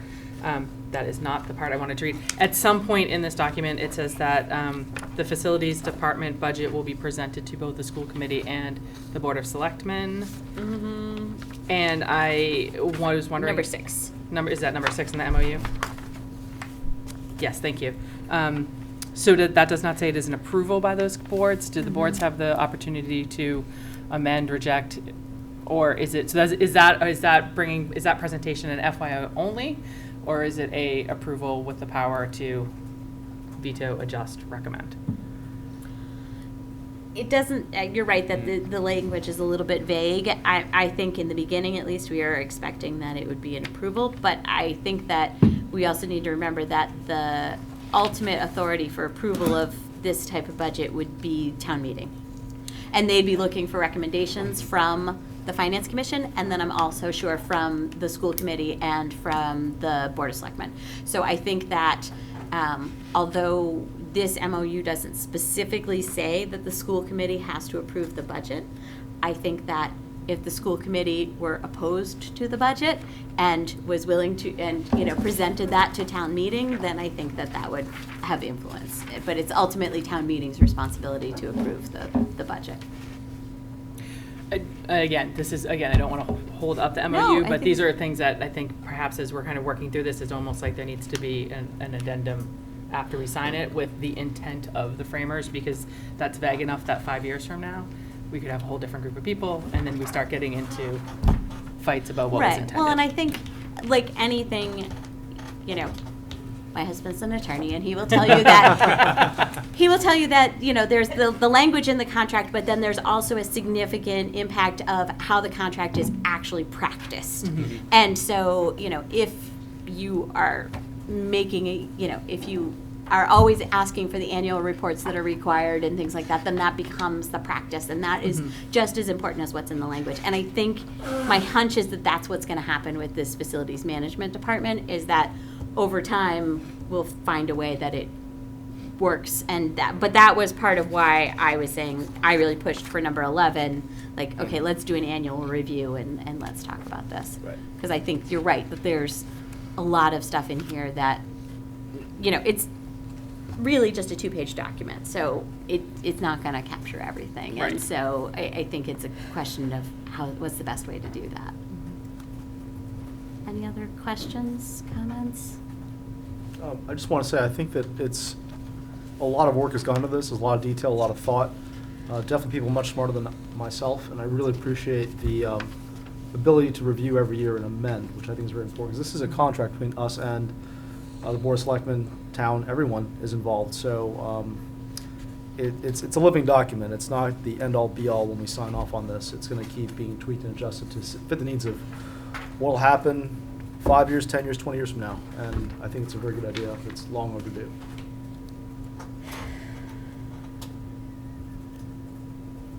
Any other discussion? Maura, did number 9, did you want to go back to that now that you had a chance to review it? Yeah. No, I think more what I'm wrestling with is just, you know, for anyone who's watched these meetings or had conversations with me about this, is it's just the,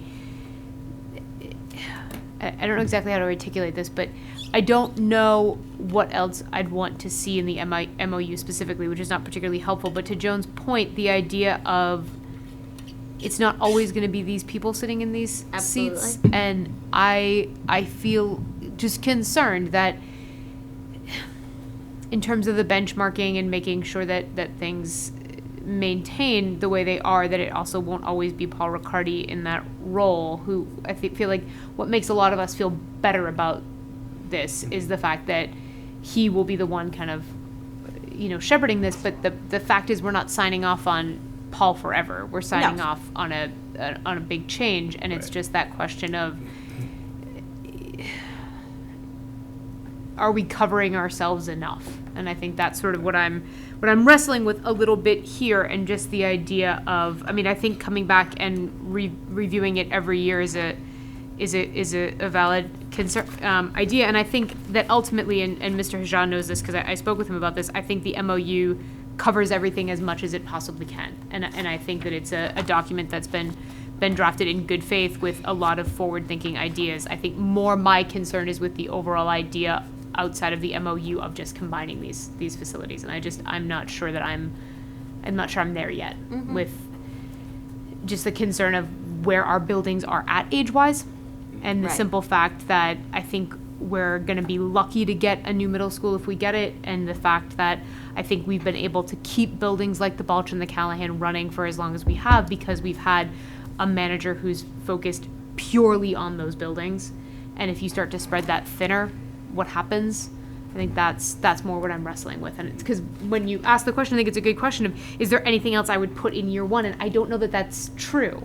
Right. Because I think my hesitation is a larger one than just within the MOU, if that makes sense. And I certainly understand that, and I wrestled with it myself. The one thing is that we talked to other communities that had done this. Sure. We talked to Wellesley, we talked to Franklin, we heard a little bit about Clinton, and it seemed that many communities experienced some sort of transition pains, you know, that it was hard the first year or two. But then it seems that once it's been established, people tend to be quite happy with it and that it works well. And so I absolutely agree that we should not assume that Paul Riccardi would be doing this job forever. But, you know, he can't do this in perpetuity. But Are you sure? no, I'm not sure. But I do think that it sounds like the toughest period is the first couple of years. And then I do take some confidence from the fact that other superintendents who have arrangements like this with their communities are finding it works. And that, Yeah. So, you know, so part of this is that you're going to have a director and an assistant director. Okay, so you are getting some more management people out there. So, you know, I mean, honestly, the schools are bringing the expertise to the table. What we are anticipating getting in the long run, and the town is going to do a study looking at what their costs are. But right now, to be honest with you, we have people, but we're stretched pretty thin and sometimes in some areas. So if we can add enough people to really do that and do that well, we're actually going to save money for both sides over the long run. So it's that resources where you've got, you know, we're talking about capital money going to the facilities department to actually do work, which is something the school has not been able to do. Unless it's been a specific project we've asked for. So, you know, there's talk about the facilities manager, Paul Riccardi, having money eventually being granted a certain amount of capital money to go and do these sorts of projects around the tool with in-house people. That is the shared vision for this, and by having that kind of force, you know, in our town, we're actually going to be in a better situation. Because right now, we don't, what happens when the elevator breaks is that we're trying to have someone come in to make the parts for the elevator. Okay, so, you know, there isn't that resource to put in a new elevator. There isn't that resource that we have right now. So it's twofold. Right now, we've got a great buildings and grounds staff. I mean, they are passionate, they are smart, they are always looking at ways to make things work in a cost-effective way. We bring that level of expertise, share it with the town.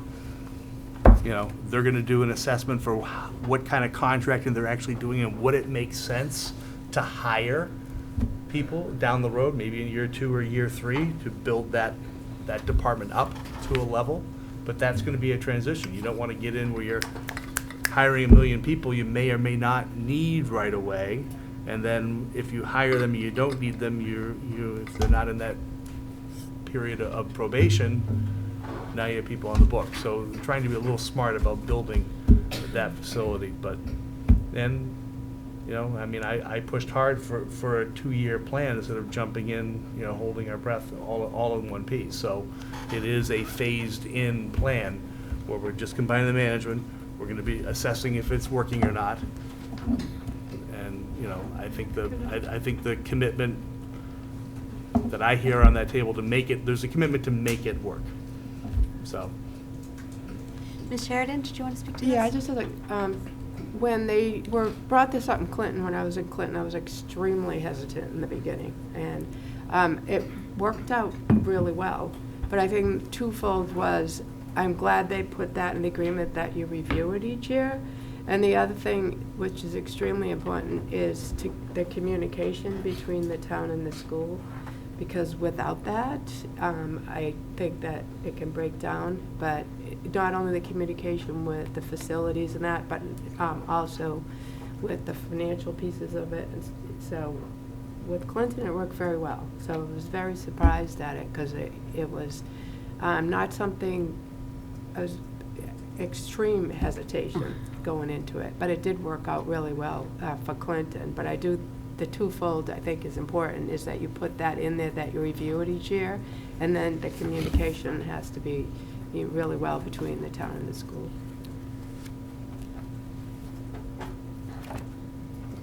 Any other questions, discussion?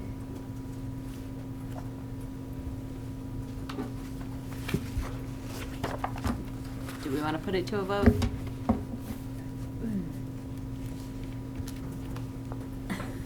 I'm just trying to formulate my thought. I think off of what Ms. Sheridan said about the communication between the town and school, another hesitancy I've had is some of the issues that have come up around Munis. And if that's an example, that also gives me pause. I can say one more thing about that with regard to the communication with the town and Munis is quite improving, in my opinion. Okay. I feel like when I first got here, there was certainly a wall. And I think that, at least for me, I'm trying to break down that wall, because I feel like if the town and the school don't work together, then nothing's going to work well. So I do see an improvement in that. I was going to say that when I get to my report. And that's all I can say about that, is I do see an improvement, for me anyways, with regard to the Munis. In the beginning, it was very difficult, and I think because of the history that there was a little bit of a wall up. And I think that that's a barrier you can break down, but it has to be people that want to break it down. And for me, it's been very helpful, and I find that that's another thing with communication. When you communicate with the town in a way that you want to work together, then I think that it becomes a relationship that you do work together. So that's part of getting it to work. And sometimes I think you have people that, I don't know what it is, but their personalities or whatever clash, and you just have to take that away. You have to be able to, you know, it doesn't matter who the personality is, you don't have to like them, but you do have to work together. So I have seen an improvement in that in the Munis. It doesn't mean that Munis is completely perfect right now, but it's certainly, I have seen a light at the end of the tunnel in the last couple of weeks, so I have seen that communication work a little better. Yeah, and, you know, and in a perfect world, we would have done the override 2 years ago, and then Munis last year. We wouldn't have had those things, and we, you know, but, you know, you had the pressure of 2 budgets, you know, the strip down, the build up, you know, depending on how the vote went, all that sort of stuff in and around when the Munis piece was really starting to ramp up. Then, as soon as we started the AP thing, we had to start actually before we even changed over to Munis, we had to start building the payroll piece, which is coming on in a few weeks. So that has distracted or competed for resources to fix, you know, the accounts payable problem. Yeah, I don't know. I don't think it was purposeful in that. I think it's a big conversion. It's a huge change, especially for us. I think it's a bigger change for us because of the P code to DESI code piece. You know, and honestly, going back in time, we probably should have gotten our own person to do that work for us in the background, because there was not enough horses in the stall to do it. So.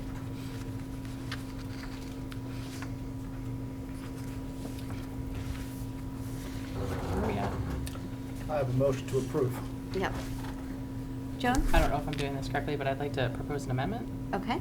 So I would like to propose to amend Dave's motion to include a benchmark of services to be completed in the first year. So that wouldn't actually impact the MOU, but would be a commitment from the school committee on the school committee side to create a benchmark of our services in the first year.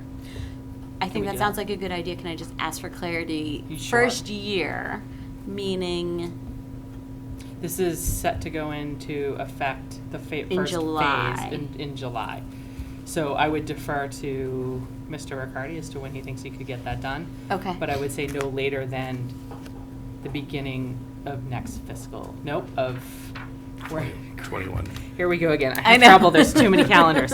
Not this upcoming fiscal year, but like one at the end of the first year of this plan. Okay. All That's right, the right. clarity That's that I I'm was just looking trying to for. figure out if we're talking calendar years or So fiscal FY years. 22. Or earlier. Yeah. I'll let Mr. Riccardi, if he wants to work faster, work faster. Okay. So I'll- I'm assuming it's sort of like, hey, we test the water for lead, we do this, we do that, a big list of things that we're doing currently. They can kind of be almost codified as like, we need to keep these things. So what I'm interested in is that we have something so that 10 years from now, we can look at what service were we providing at what levels before this started and at the 10-year mark. Does that make sense? But in order to know if your service has improved or decreased, you have to have a benchmark. Sure. So that's what I'm looking for. I'm looking for a benchmark on the school side. Okay. I would second that, absolutely. Okay. Just to clarify, before I can sort of go with that, and I don't mean to make more work for Mr. Riccardi, but I feel like it would have to be done before the change happened. Just because we should focus on what we're doing right now, and as you get into it, things change, time fades. You know, I'm sure he has records of all of that, but I would feel more comfortable if the benchmark was done before, so we can be checking back in on that during the first year to see if there's anything that needs to be adjusted so that they can better meet the benchmarks. So you're amending my amendment to... Before the end of this fiscal year, So can before I- the changeover. Can I counter that and just say that by the end of the first year of the MOU? See, I guess that's where I'm not comfortable with it. I need Is a whiteboard. no, because I just feel like I'd want the benchmarks to be established before the changeover happens, so that when we go back and review it at the end of the first year of the MOU, we can understand how those are being met, as opposed to looking at the benchmarks at the same time that we're looking at the end of the first year of the MOU. So the first phase is fiscal year 21. Yes. Right? So that's coming up in July. Starts in July. Right. So what we would actually want is by by the end of fiscal year 21, what we'd actually want is a record of everything that happened in fiscal year 20. That gives him the Right. time to compile from the records, but gives you the what happened before we did anything. Yeah. Any switch over. That's my new motion. Okay. And then, is there a second? I see that, but is there a second? First, we need to do it. second it. Okay, thank you. Mr. Hushar, did you want to speak to that? Well, I just want to say that that's separate from the MOU itself. You can instruct Paul Correct. tomorrow to do that as part of his activities. Right, we understand that that's separate from the Yeah. MOU, but this is part of No, I a understand motion that is all combined, Yep. right? That one is predicated on the other. Any further discussion? Okay, so let's, since you've both amended and seconded the same thing, let's dispense with all the Robert's rules and going through all the amendments. Let's just say the current motion on the Dangerous floor. waters. The I've been on this current, committee long enough to know. They're stepping in and there's sharks in there. I am. But you were all about streamlining it half an hour ago. Yeah, once you get into Robert's rules, I get scared. So I believe that the motion as it currently stands is that we would approve the MOU and also instruct the Buildings and Grounds Department to put together a list of benchmarks representing the level of service that we have in FY20 and to complete that no later than the end of FY21 and preferably sooner. So that's what we're voting on. Is that the longest motion ever? No. No. Even remotely. There's a lot of. Please record All right. Close. It might be in the top 50, top 20 though. But, yeah. I can add some more qualifiers. All right, I want to put it to a vote then. All in favor? Aye. Opposed? Abstain? No. All right, 3 In favor. All right, motion carries unanimously. Thank you very much. All right, at this time, I think maybe we might not want to take a 5-minute recess. Second. All right, all in favor? Aye. All right, we stand at recess.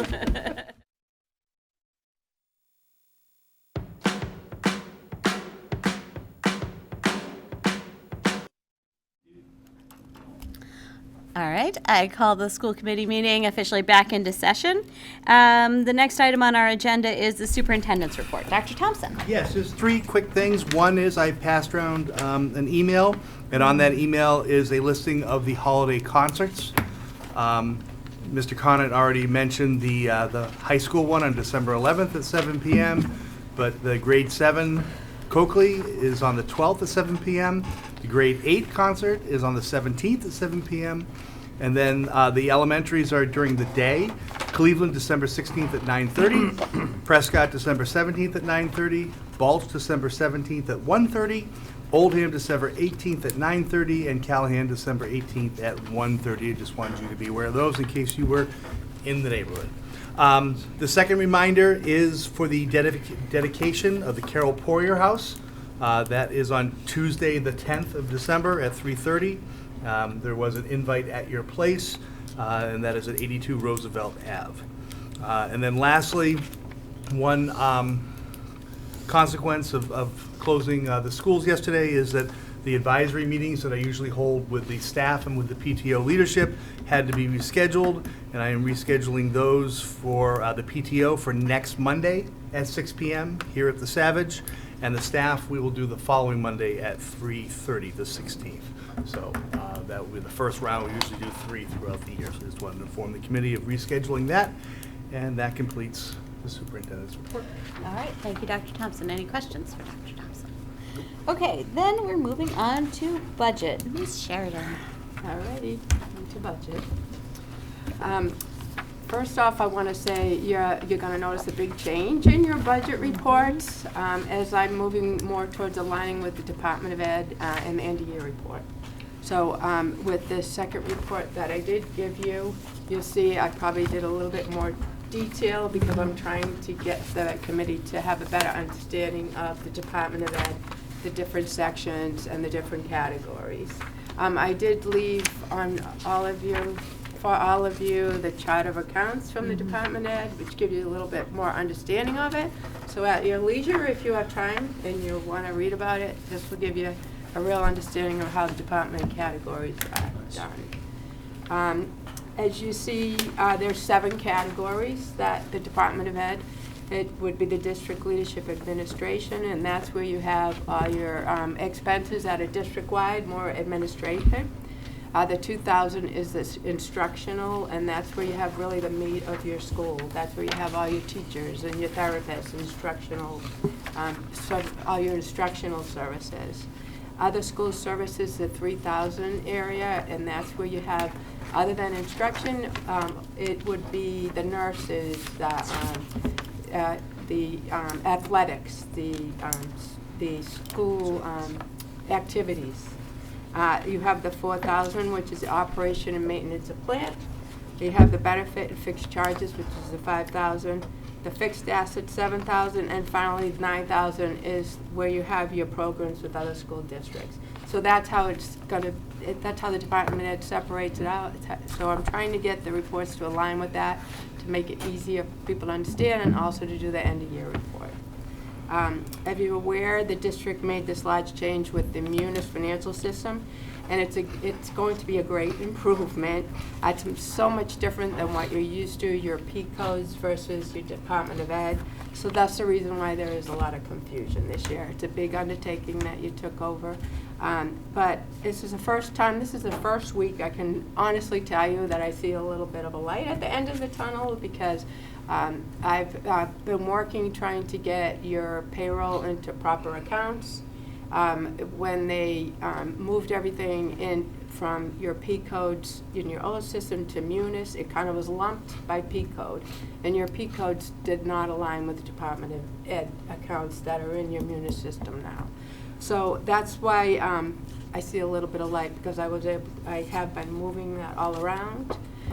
The challenges with that is, in order to move everybody to move the payroll and the expenses into the proper Department of Ed accounts, I also have to move the budget along with that, because the budget has been plunked in the same way your P codes were. So those are kind of some of the challenges that I faced. I think it's good for you to have seen the report straight off of Munis, and then the report that I just presented you, and I'm sorry it was so late, but I've been working night and day trying to get this to a point that I feel like it's at least a report that I feel comfortable presenting. I did not have that feeling before. I feel a little bit better with this report. And if you look at the difference, the first report that I gave you versus what I give you now, it's a good way to show the impact of the payroll, because it's such a large percentage of your budget, and you can clearly see this. As with the second report, I went through encumbering your payroll, which was not encumbered before. So you can see a big difference. So when I first gave you the Munis, and this is the general fund through November 27th, your budget, your FY20 budget is $49,415,540. The year-to-date expenditures, $12,560,456.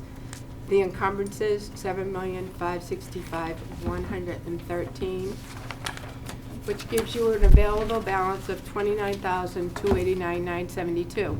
At that point, the percentage of your budget used was 40.73. Okay? That's without your payroll encumbered. So when you update this with your anticipated salary expenses, as well as the adjustment for the FY19 summer pays for the teachers, which really are last fiscal year, we're in your Munis system now. So those had to be taken out, and then you put in your encumbered payroll. So I added the additional anticipated salary expense of $31,141,722.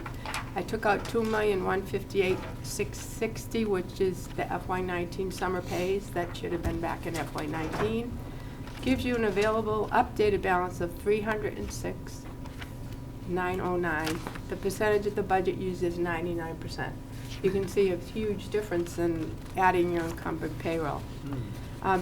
When you factor in your budgeted circuit breaker funds to be applied towards the out-of-district tuition, so in your circuit breaker funds that you budgeted this year is $2,100,000. So to update that available balance, if you add all that circuit breaker against your tuition, then you're left with $2,406,909. So your percentage of your budget used as of this point is about 95%. Okay, so there's a big difference from when you don't have your payroll encumbered. Again, there's a lot of budget account transfers you'll see in one of the columns, but those transfers are really moving the payroll and some expenses to the proper Department of Ed account.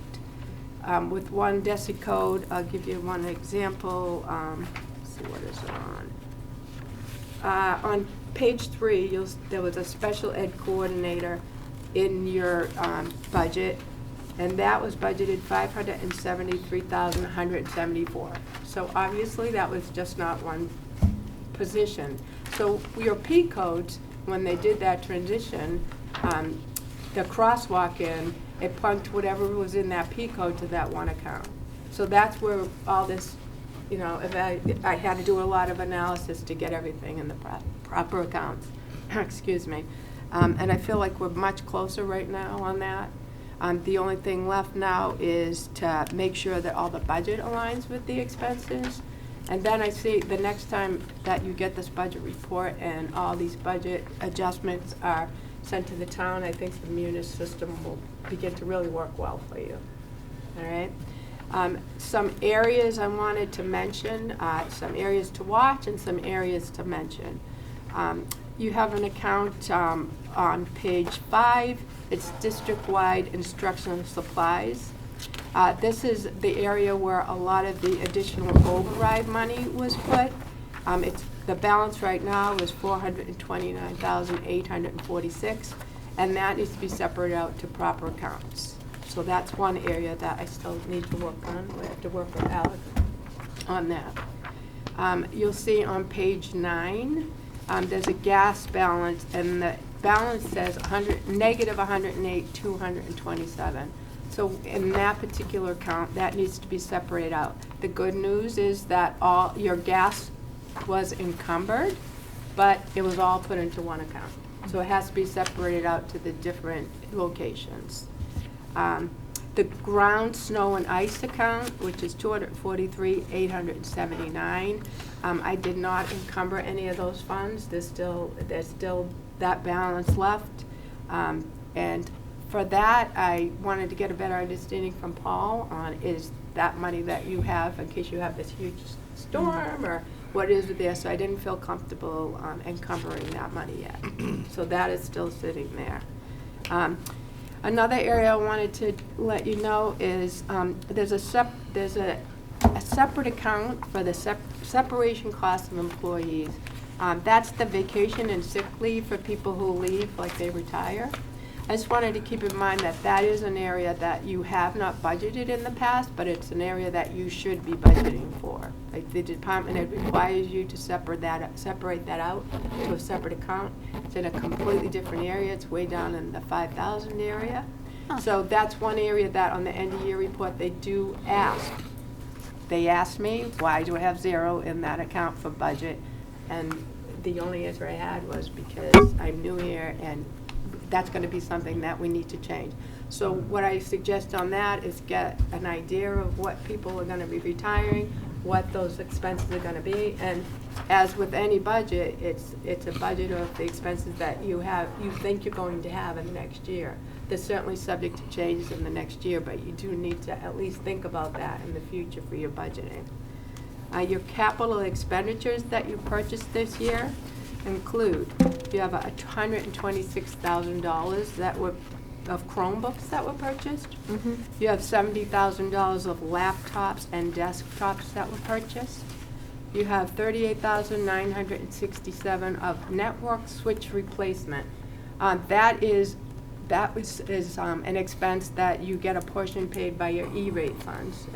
you guys are aware of the E-rate funds, which was some federal reimbursement you get for some of your technology. So that would have been a larger amount if you did not have your E-rate funds there. We also got 2 new wheelchair vans for special education, and that was $95,392.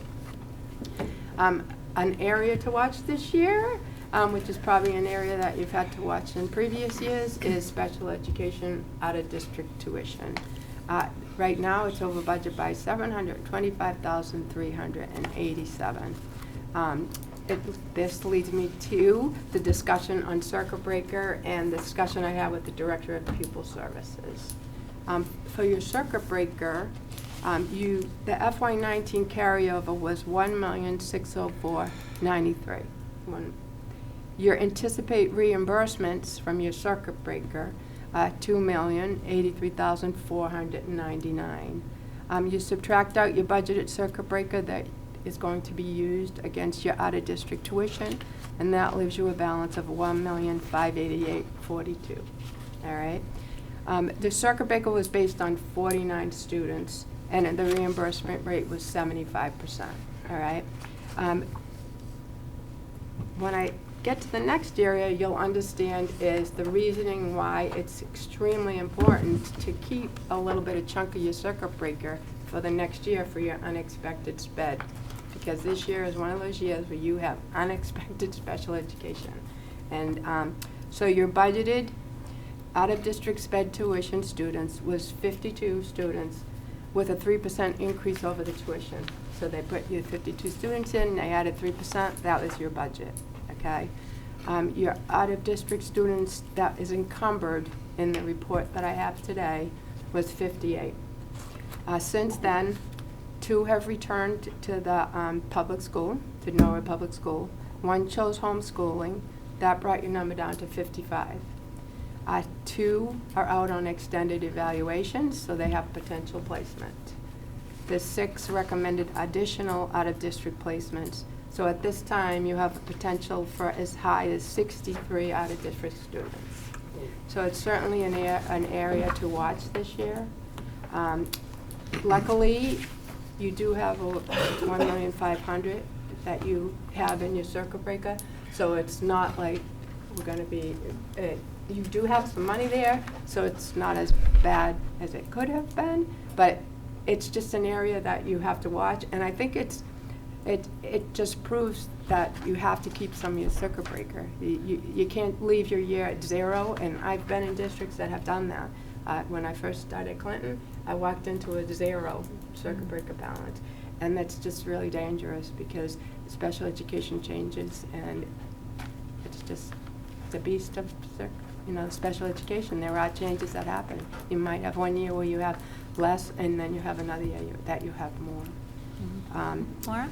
So my curiosity with that is if, obviously we still don't know exactly what that number will be in terms of the number of students, but if it does go high and we need to use that around 1 million that we have left over, what would that mean for us and able to carry anything over for the next year? Well, one thing is, I did talk to Laurie about this. We are going to apply for extraordinary relief. Okay. However, you have to keep in mind that the way extraordinary relief works is the cost must exceed 125% of your previous year's expenses. So whether or not we get extraordinary relief, I'm not sure, but we're definitely going to try for it. So we've already had a discussion with Laurie and Dottie, and to get that rolling so that as soon as that circuit breaker extraordinary relief opens up, we'll apply for it. Okay. One other thing is that you have 3 move-in students that we currently are only programmatically responsible for, but next year we'll be fiscally responsible for. So just to give you an update of, that's the biggest area that I feel like is to watch this year. Just going to have to keep an eye on it. And I don't think that it was an error in budgeting.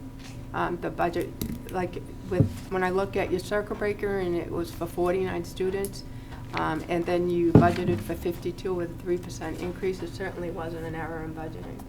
So that being said, it's just That's what happens sometimes with special education. Just a couple of comments on the circuit breaker. I mean, the good news is that we assumed that we would get about $1.8 million from the state, and we got a little over $2 million from the state for this year, so that was good.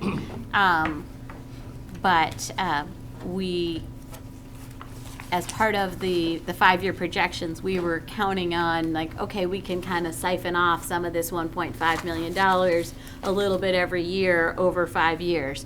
So if we need to spend a significant percentage of that in year one, that is a concern for how the 5-year projections will play out.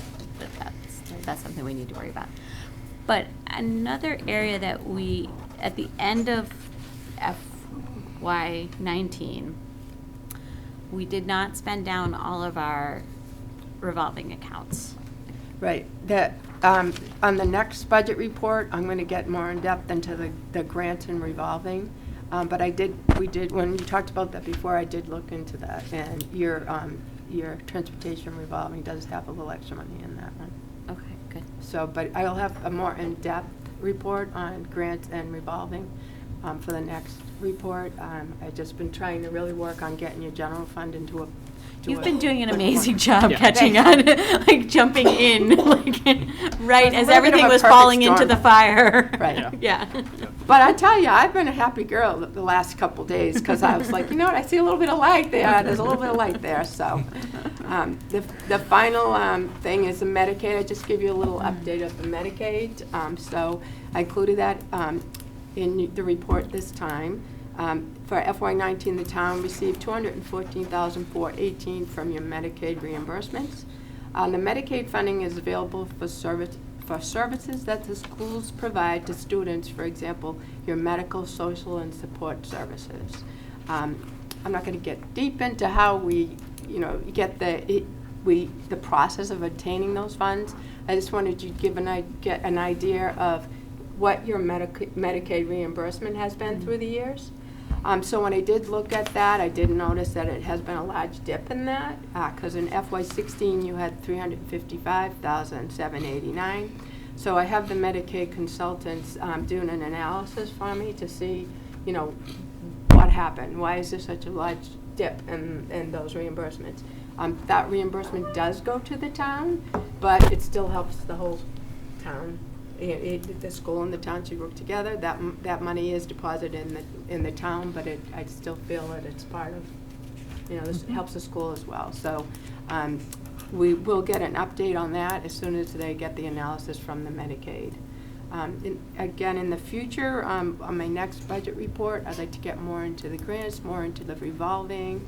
I've already asked to try to get a little bit of an E-rate history to show you what money you've been getting from E-rate year after year, because sometimes that can be significant. I'm not sure with this district because I haven't gotten that report yet, but those are the kind of things that I'd like to get through. So I hope that the difference in this report is not too confusing for you, but I certainly, at any time that anybody wants to come into my office or have a discussion on the phone, to get you more understanding on the way that the Department Ed version of it is, to help you better understand it, I'm certainly open to that.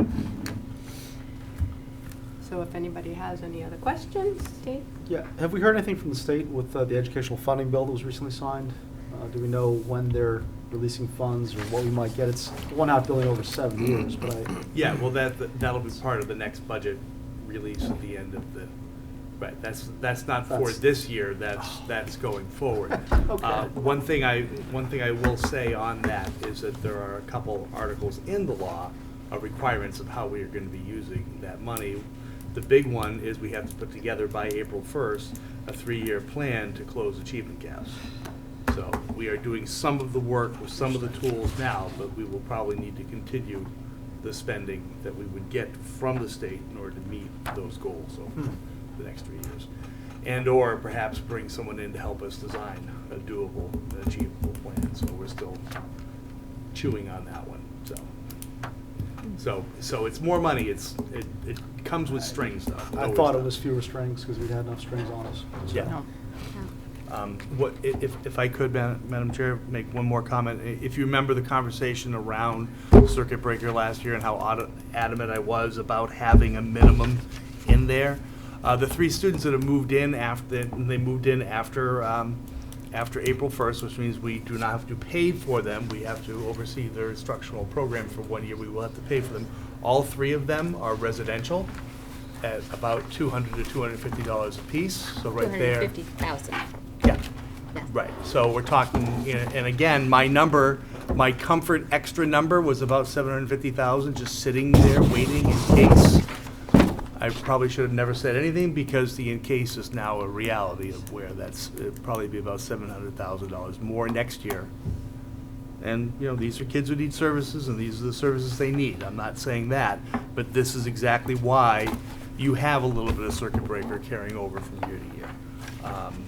In case of emergencies, that is your rainy day fund, unless we're gonna go to the town and ask for money from the town side to do this, which I don't think the town wants us to do. You need to realize that is what that money is for, so. But with regard to when would money be available, the budget subcommittee's been talking about budget timelines and things like that. We will be bringing a presentation to the school committee soon. But I just happen to have some of the timelines kind of fresh in mind. And typically the end of January is when the governor's budget comes out, which is called House 1. So, and then later in, the spring, then the legislature makes their decisions about budget. But so we would have our first estimates of what money might be available from the state for FY21, probably the end of January. But things like circuit breaker, we know that there's some changes coming to circuit breaker, and they're going to be including some reimbursement for transportation, which could potentially be good. But they don't announce actual circuit breaker numbers until we found out in November, right? You get a projection in June. They do get, Jay Sullivan at MASBO usually will give you an idea of what he thinks. Right, but the you don't award. get the final until, Right, the award for the town isn't given until, so fiscal year starts in July. We find out in November of that same fiscal year how much money we are getting for that current fiscal year, which is actually based on how many students we had the last fiscal year. I did want to add one more thing. Still working on the payroll, so the other thing I was going to be reporting on a little bit more in the next report is I really want to get a good grasp on your payroll and how many additional positions you have in each area, and that, like how many additional IAs you have over what you had last year. So that's another thing that I'm working on now. I did find Anne Marie's budget of her staff that she did when she did your FY20 budget. So I am going to compare that with now that I have my staff in the right areas. So that's another one that I'd like to be able to give you a better understanding of how your staffing is, the change from what you budgeted versus what you have right now, because it's such a large percentage of your budget. Did you want to talk about the budget transfers? The budget transfers, like I said, most of these budget transfers are really just moving staff to the appropriate Department of Ed. But when I thought about it this afternoon, I thought it probably should still go to a vote because I have to send this over to the town. I did give Maya a list of how I came to those budget. Actually, Sue Bartlett said to me, well, they're really account transfers, not budget transfers, but I still would like to get a vote. So I just don't have the front page, which I will bring back, but I would like to get a vote to move that money into the appropriate accounts. There may be a little bit more tweaking of that on the next report as I do more analysis in it. But right now, the bulk of it is done moving people around with those, and then I want to get everybody in the proper accounts, and even some of the expenses in proper accounts, then it's moved to the budget.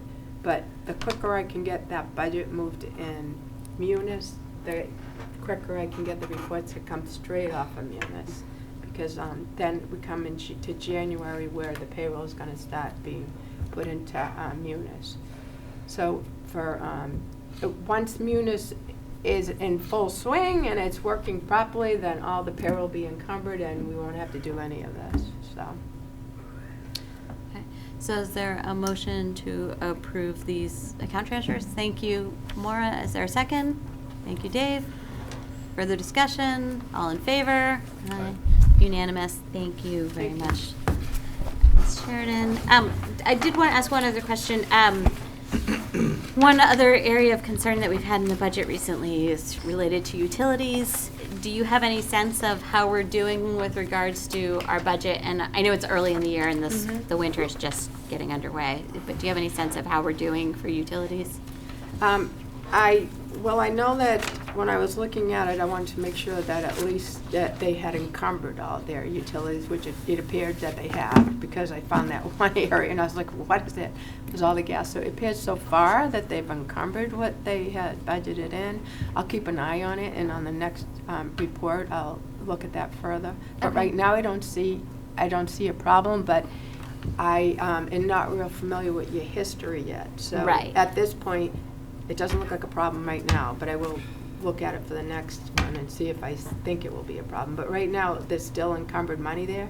It's not like any of them in negatives with the encumbered money, so I don't see a problem yet. Okay, thank you. Any other budget questions?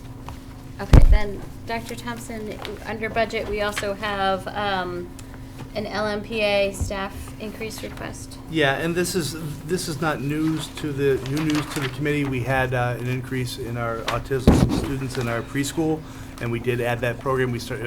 We discussed back in August adding a part-time paraprofessional aide for that classroom, and then when there were 3 or 4 other students coming in at the beginning of January, increasing that to 1.0. The problem we've had is that, with the economy and the job market where it is, finding part-time employees is proving to be problematic. So we've not been able to fill that part-time, so we've been shuffling people around to fill it. So we're asking to make that change now ahead of January 1, advertise that, see if we can get that position filled as soon as possible. It'll be a little bit ahead of when the kids are coming in, but at least we will have that person. We have saved money by not hiring that person, but so it should actually still be below what we had anticipated it being in a cost. Maura? Yeah, I had thought Ms. Semino was going to be here. I had questions that I wanted to ask her about this. Well, unfortunately, she had some childcare issues tonight, so I told her that this was not, I didn't anticipate this being. Yeah, I just, my concern here is I understand that it's hard to find a 0.5 going, I understand that, but moving up to a 1.0 for 4 students, whereas I'm just concerned about needs elsewhere within the district, so I just had some questions about numbers and staffing. Well, the 4 additional students pushes us over the minimum staffing level. Okay. So we need to have a full-time person in there. The only difference is we're asking to do it now instead of the middle of January. So basically, there's no choice, we have to do this. Or be out of compliance, yes. Okay.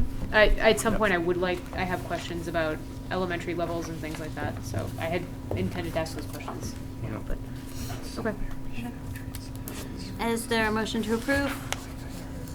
Thank you, Dave. Is there a second? Thank you, Joan. Any further discussion? All in favor?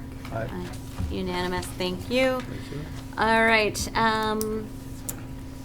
Next, we move on to old business. We already did the joint facilities MOU. Then the next discussion is the superintendent evaluation timeline and process. As you will all remember, we approved Dr. Thompson's goals and indicators and criteria and things like that at our last meeting. So we want to talk a little bit about process. The new guidelines recommend that there's sort of an interim assessment midway through the year, and then where there's some feedback provided, and then of course we would do the end of year evaluation. In the past couple of years, we have been evaluating over the summer and approving the composite evaluation in September, October.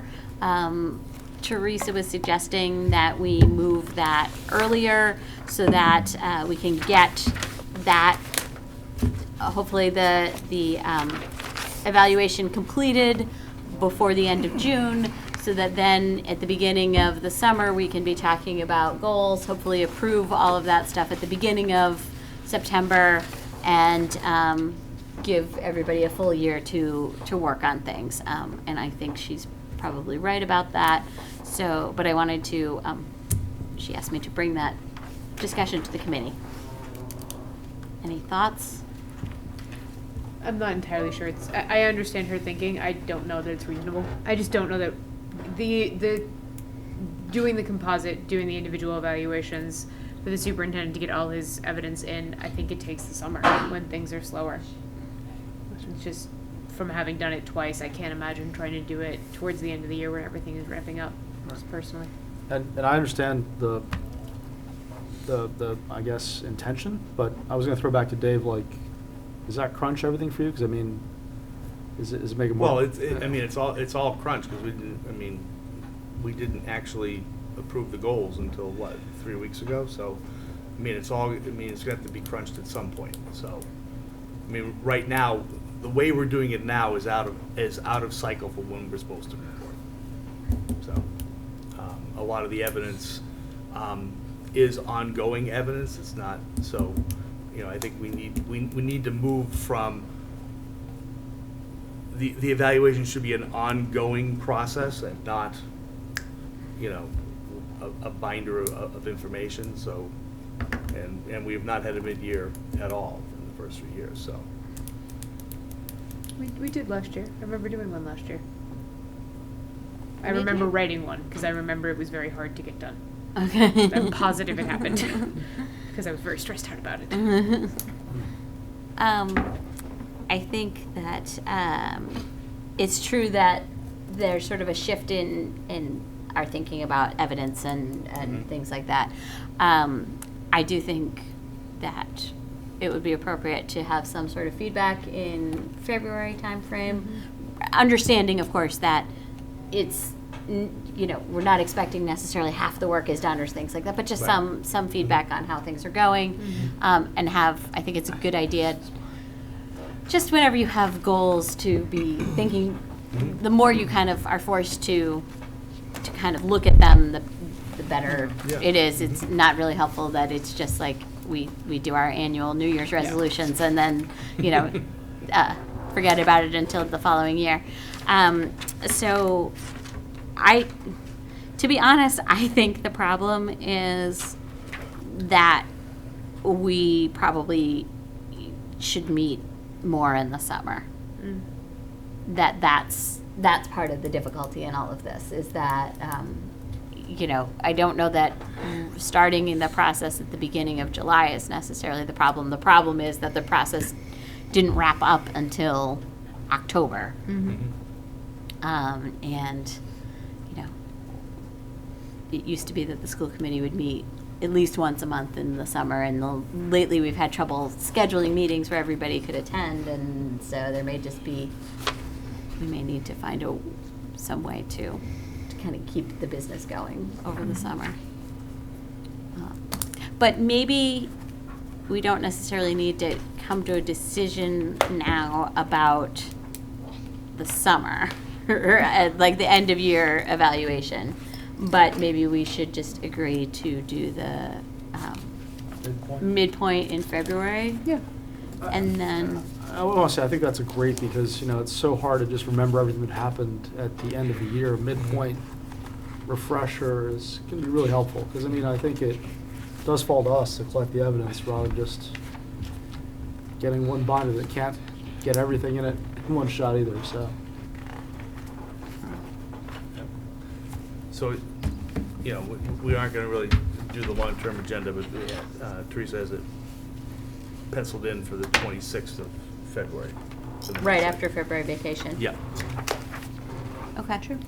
And then I think that the rest of the conversation, I would really like Teresa to participate in. Of course. And talking more about what timeline might make sense. Because I understand her reasons for wanting to do it sooner and get it completed before the end of the fiscal year, you know, in that time frame. But I also definitely take Maura's point that it's a whole lot of work for all of us. Although hopefully this June will be a little easier than last June was, or really it was last May, I guess, that was really tough.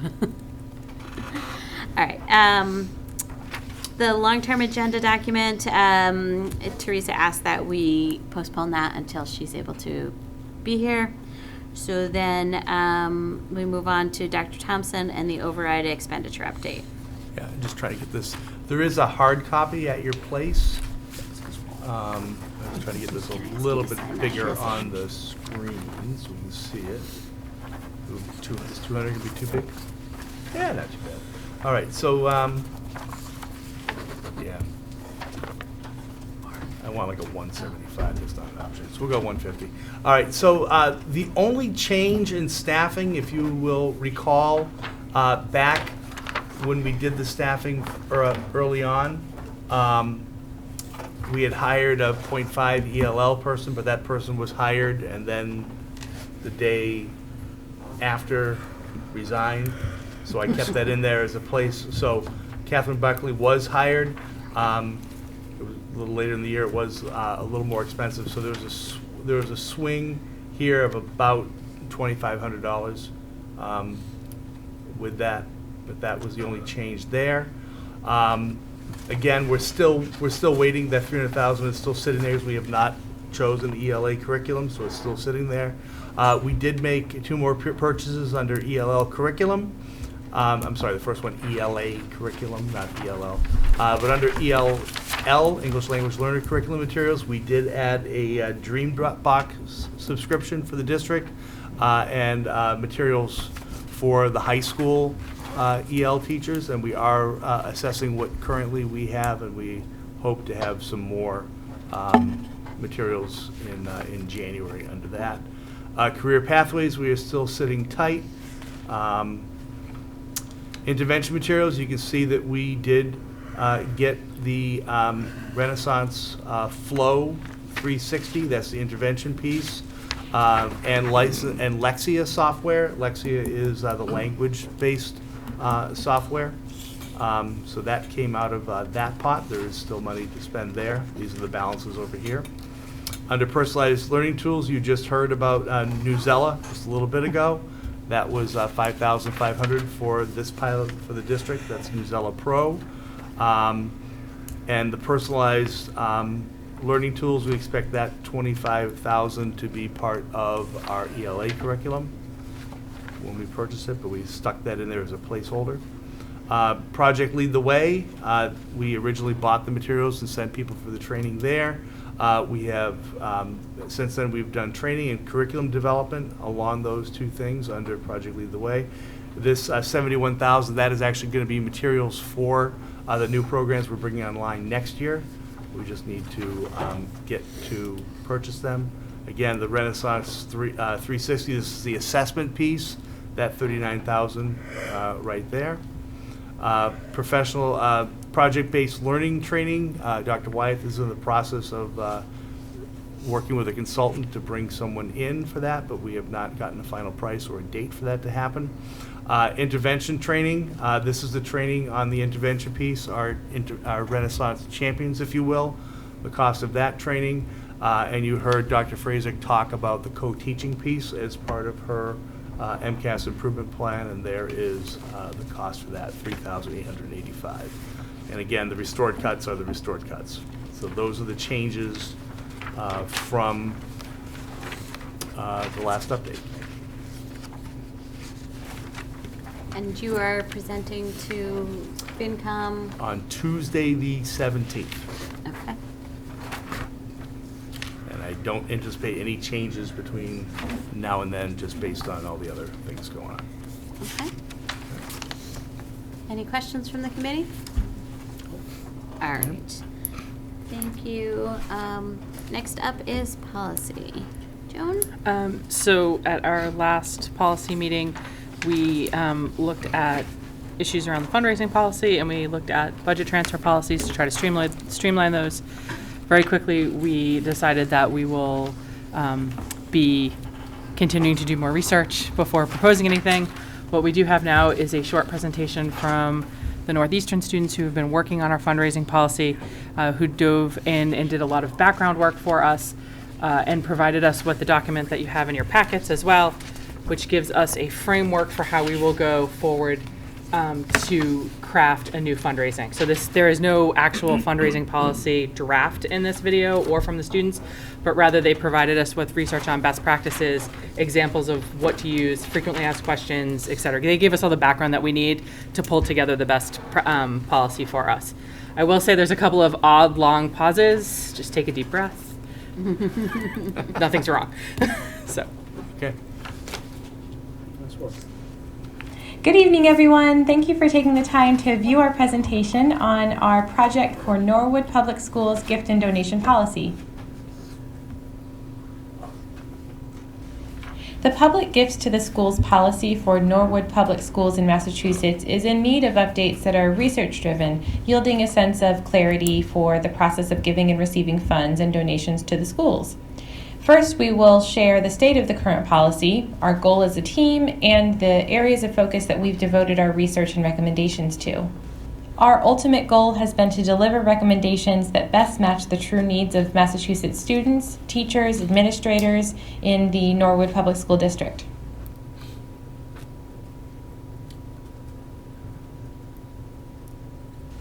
So, with that in mind, there are three primary areas that we felt needed the most attention. The first is the fundraising process, the second is the gift and donation approval process, and the third is the communication process. So in this presentation, we'll discuss our research findings from each of those methods and conclude with our recommendations for such policy revisions moving forward. Among the ways in which schools receive funds in the form of donations or gifts, holding fundraising events is a very common avenue for monetary donations or gifts to be received. So under Norwood's school-related fundraising policy, there is currently no cross-reference with its public gifts to the schools policy, and our team believes that these two documents should be in congruence with one another, given the similar nature of processing funds received from outside private sources.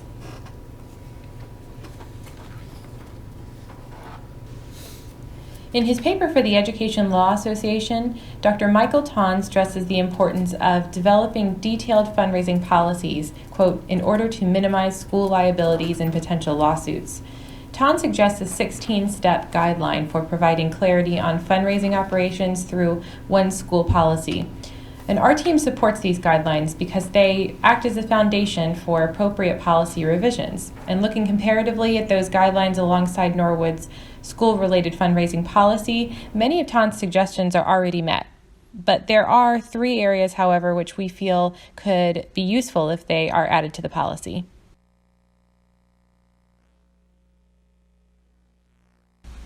First, it would be beneficial to provide definitions of the various types of fundraising activities that are acceptable to Norwood Public Schools. So, for example, how does a group fundraiser differ from an individual fundraiser, or a parent fundraiser compared to a booster club fundraiser? Also, are donations and gifts more commonly received at one type versus another? Clarity on acceptable fundraising types right from the start might really deliver a more seamless communication flow moving forward, especially if those action steps differ for each type. Second, from a legal standpoint, Ton suggests that a liability disclosure might be really useful in a school's gift and donation district policy, perhaps even as a subcategory. Third, a common theme among all the public school district policies is to provide its supporters with a frequently asked questions list. And this not only minimizes communication traffic with leaders of each fundraiser and the participants, but also it's a great way to serve as a way to educate brand new participants coming in to support and lead school fundraisers moving forward. So when those funds, donations, and gifts are all involved in fundraising efforts, it's vital to minimize confusion wherever possible.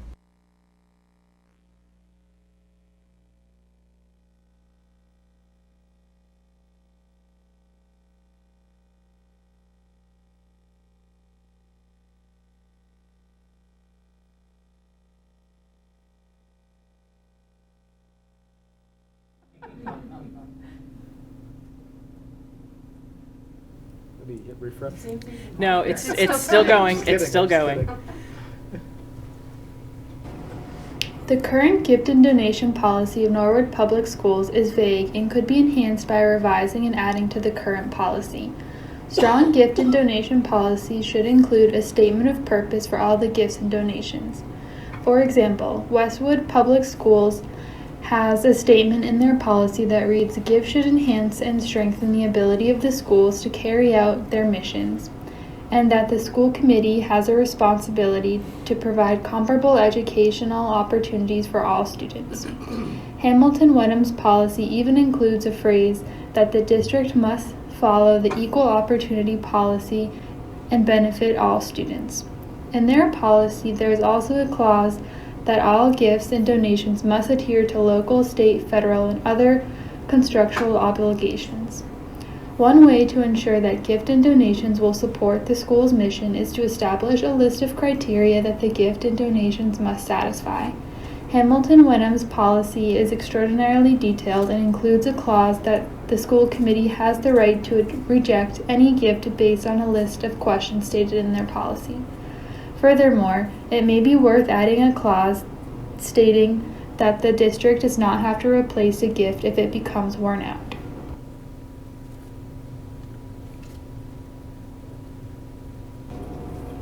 Norwood's current policy states that any gift will become property of the school system. It may also be beneficial to add some additional criteria, including a clause that states gifts shall not be accepted if there is excessive cost or maintenance or installation, and it will not add any unreasonable work to the staff, such as what is written in Rockport Public Schools policy. Westwood Public Schools policy also states that they are not inclined to accept gifts with a high annual cost. It may also be beneficial to add an additional clause that states gifts that involve changes to the property are subject to the school committee's approval, which is written in many policies of other public school systems, including Newton, Canton, Medfield, and Dedham. As an extra measure, Rockport's policy states that when installation is required, the gift shall be installed under the supervision of school personnel. Finally, the term Memorandum of Understanding was not officially used in any of the reviewed policies. However, some policies, including Rockport and Hamilton Wenham, allow benefactors to designate funds to certain areas or projects.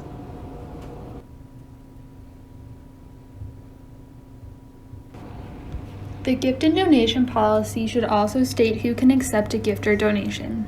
Similarly situated schools have different policies regarding this topic. Communities including Medfield, Dedham, Canton, and Newton allow the superintendent to accept gifts and donations when it is of educational value. Sharon Public Schools has an interesting policy that states the superintendent can accept gifts of educational value when the value is under $500, but any gift or donation greater than that must be accepted by the school committee. Additionally, gifts over $50 but under $500 to an individual school must be approved by the building principal, which must then be reported to the superintendent, who will then inform the school committee. In Hamilton Wenham, all gifts must be presented to and approved by the school committee.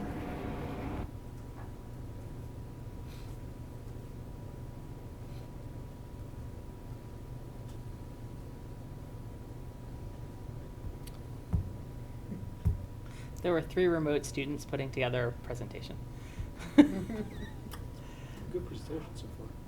Sometimes the stitching together between the 3 is an Is it awkward Prezi? process. Yeah, it's Prezi.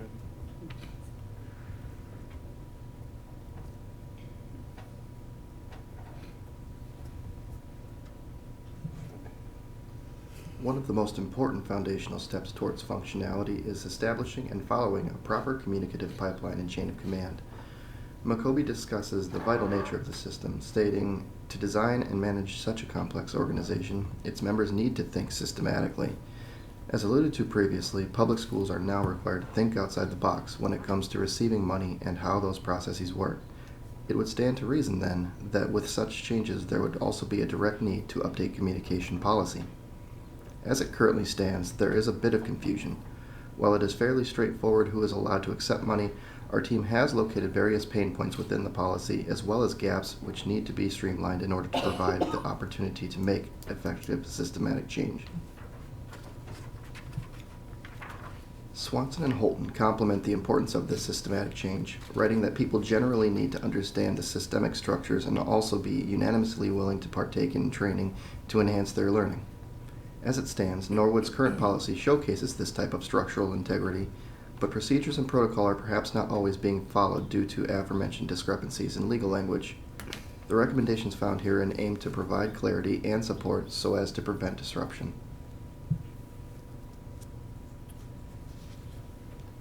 Another reason for this formalization in communication and planning is for the sake of fostering momentum for the committee. The goal for Norwood School District must be to establish and maintain a sort of cultural momentum in order to improve the quality use of the funds, as well as ensure better record keeping of all donations and gifts. The financial hierarchy may also be needing attention, and clear defining lines of who may or may not accept gifts and donations must be held to a higher standard in order to ensure the accuracy of the record keeping.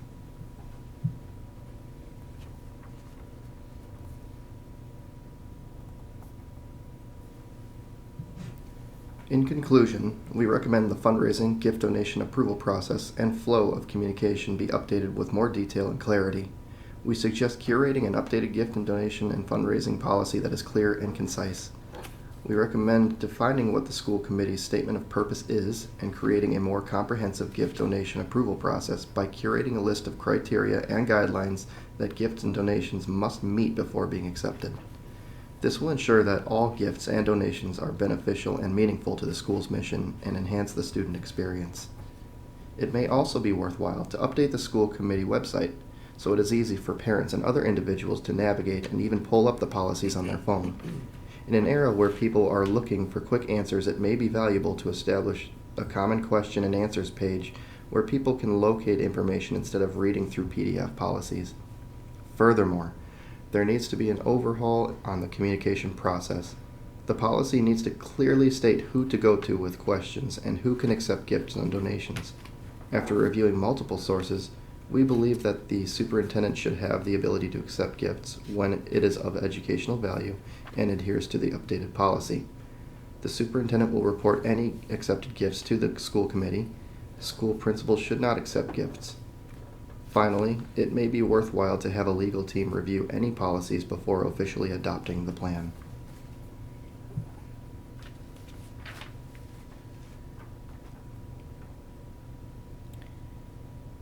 I think that's it. It looks like we're at the end. Yeah, we're at the yes. end. It's ending with an awkward pause. Yeah, it's ending with an awkward. So does the committee have any questions? The two of the students are actually graduating, so that's why they were unable to be here.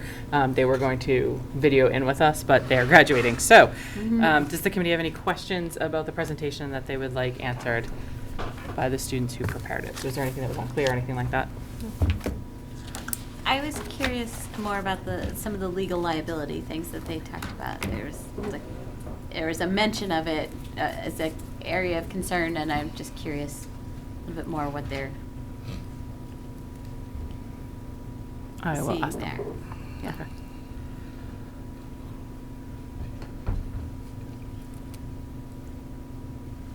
Any other questions?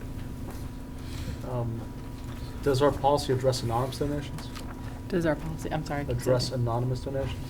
Does our policy address anonymous donations? I don't believe it does, actually. Nor have they mentioned it, but I'll ask if they came across that. Yeah, I'm just curious on that because. That's a good question.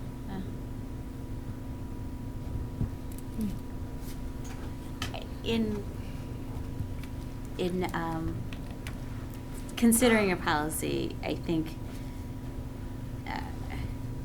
historically there have been questions about like what are the roles of the PTOs and how should that be handled, and particularly the things like booster organizations, and at what point do we consider things donations to the schools, and when are they maybe not donations to the schools? I guess, you know, things like if a booster organization gives sweatshirts to kids who are on teams, but they're not like formally part of the uniform, they're not issued to the school, they're not collected later, they're just literally gifts to students that the students are then going to wear, the own these sweatshirts. I think lots of times that is not going through the schools and is certainly not currently being kind of processed as a donation to the schools. Okay. And I am not sure. So I think as we're talking about this, it would be important to have conversations with John Longley and Kathy Connor Moen and the principals about the PTOs and what they're currently doing and how it's working right now. Very nice presentation. Yeah, the work that they provided us with provides a great framework for us to really think about, especially that 16 step and going through and analyzing it. So I just want to publicly say that I appreciate the work that they did for this, and the document that they provided us is very helpful for us as we move forward. So Yeah. thank you. I will That's ask great. them those questions and get back to you with their answers. All right, thank you.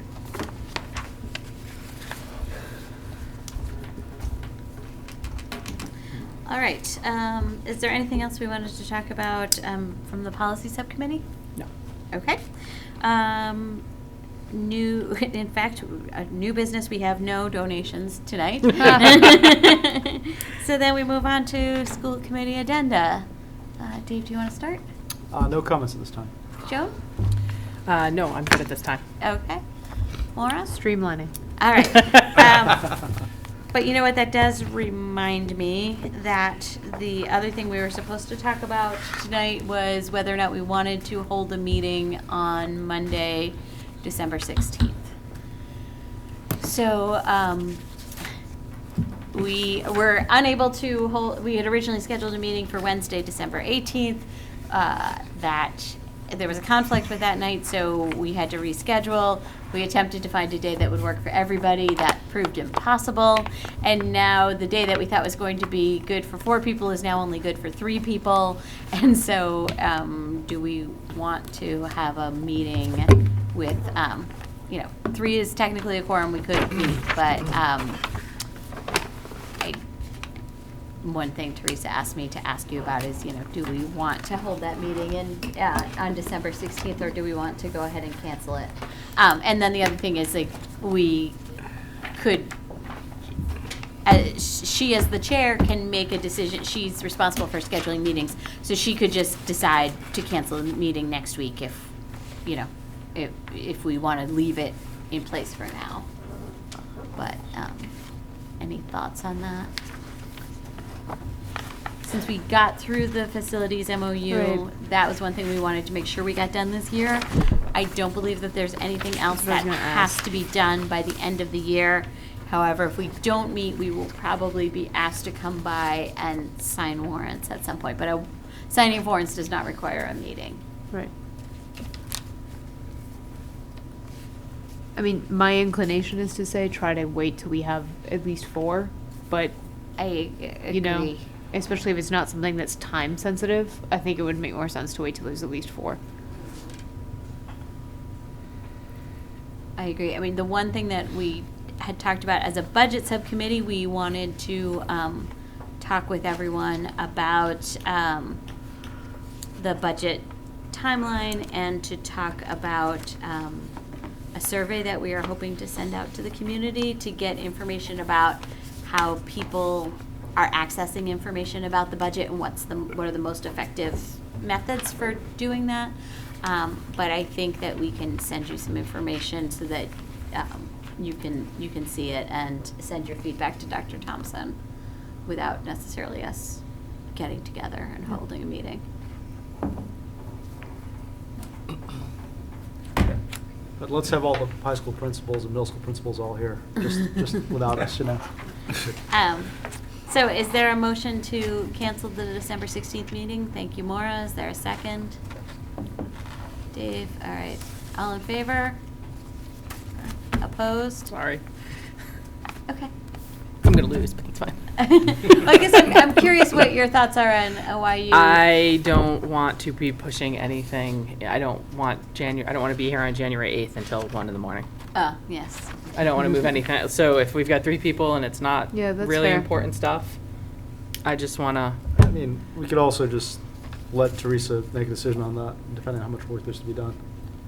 I feel I shouldn't be voting because I won't be here, unfortunately. We already voted, so we're good. well. It's over. So- It's so, done. You know, on that, It was 3-1. It Right. passed, but Right. we can certainly reconsider. right, well. I didn't feel so- strongly enough about it to stop the vote, Yes, so. going back to the agenda meeting, joint facilities vote, which is off the table. Budget subcommittee recommendations on budget process and feedback. Update on strategic objective 1.1. Is that the school committee one? Maybe. Maybe. Social studies committee update, Dr. Wyeth. And townwide facilities policies. I think that was supposed to be townwide financial policies. Yeah, I think it's financial policies. But I don't think we have those yet, the drafts. So that would probably be moved anyways. So, I mean, I mean, I personally would, we've already voted. Why are we talking about this? It's 10 o'clock. We're done. Yeah. We're done. Right. I mean, I take your point that we don't want to push it off, but I also feel like some of those things, I don't want to have a conversation with just 3 of us. Right, I would say that we front load everything from the 8th that is more kind of FYI that just needs to kind of happen to the 16th, so it's on TV and the members who can't make it can watch it and ask their questions at a later time, and then stuff that we need to vote on perhaps comes on the 8th. So just in terms of, for the sake of expediency. But again, I didn't feel strongly enough to stop the vote. Yeah, so. and I'm not sure they'd be ready to go. Yeah. Yeah. So, okay. Unless there's a motion to reconsider. Okay. We'll leave it as canceled. Dr. Townsend, do we need to do executive session this evening? I thought we were going to do executive session. I was told to have stuff ready. Oh, okay, great. So then yes. All right. So we need to go into executive session to deal with contract negotiations. So is there a motion? Sure. Thank you, Maura. Seconded by Joan. I need to poll. Maura? Yes. Joan? Yes. Dave? Yes. Me? Yes. Unanimous. So we will, we're entering into executive session and return only for the purpose of adjournment. Thank you very much.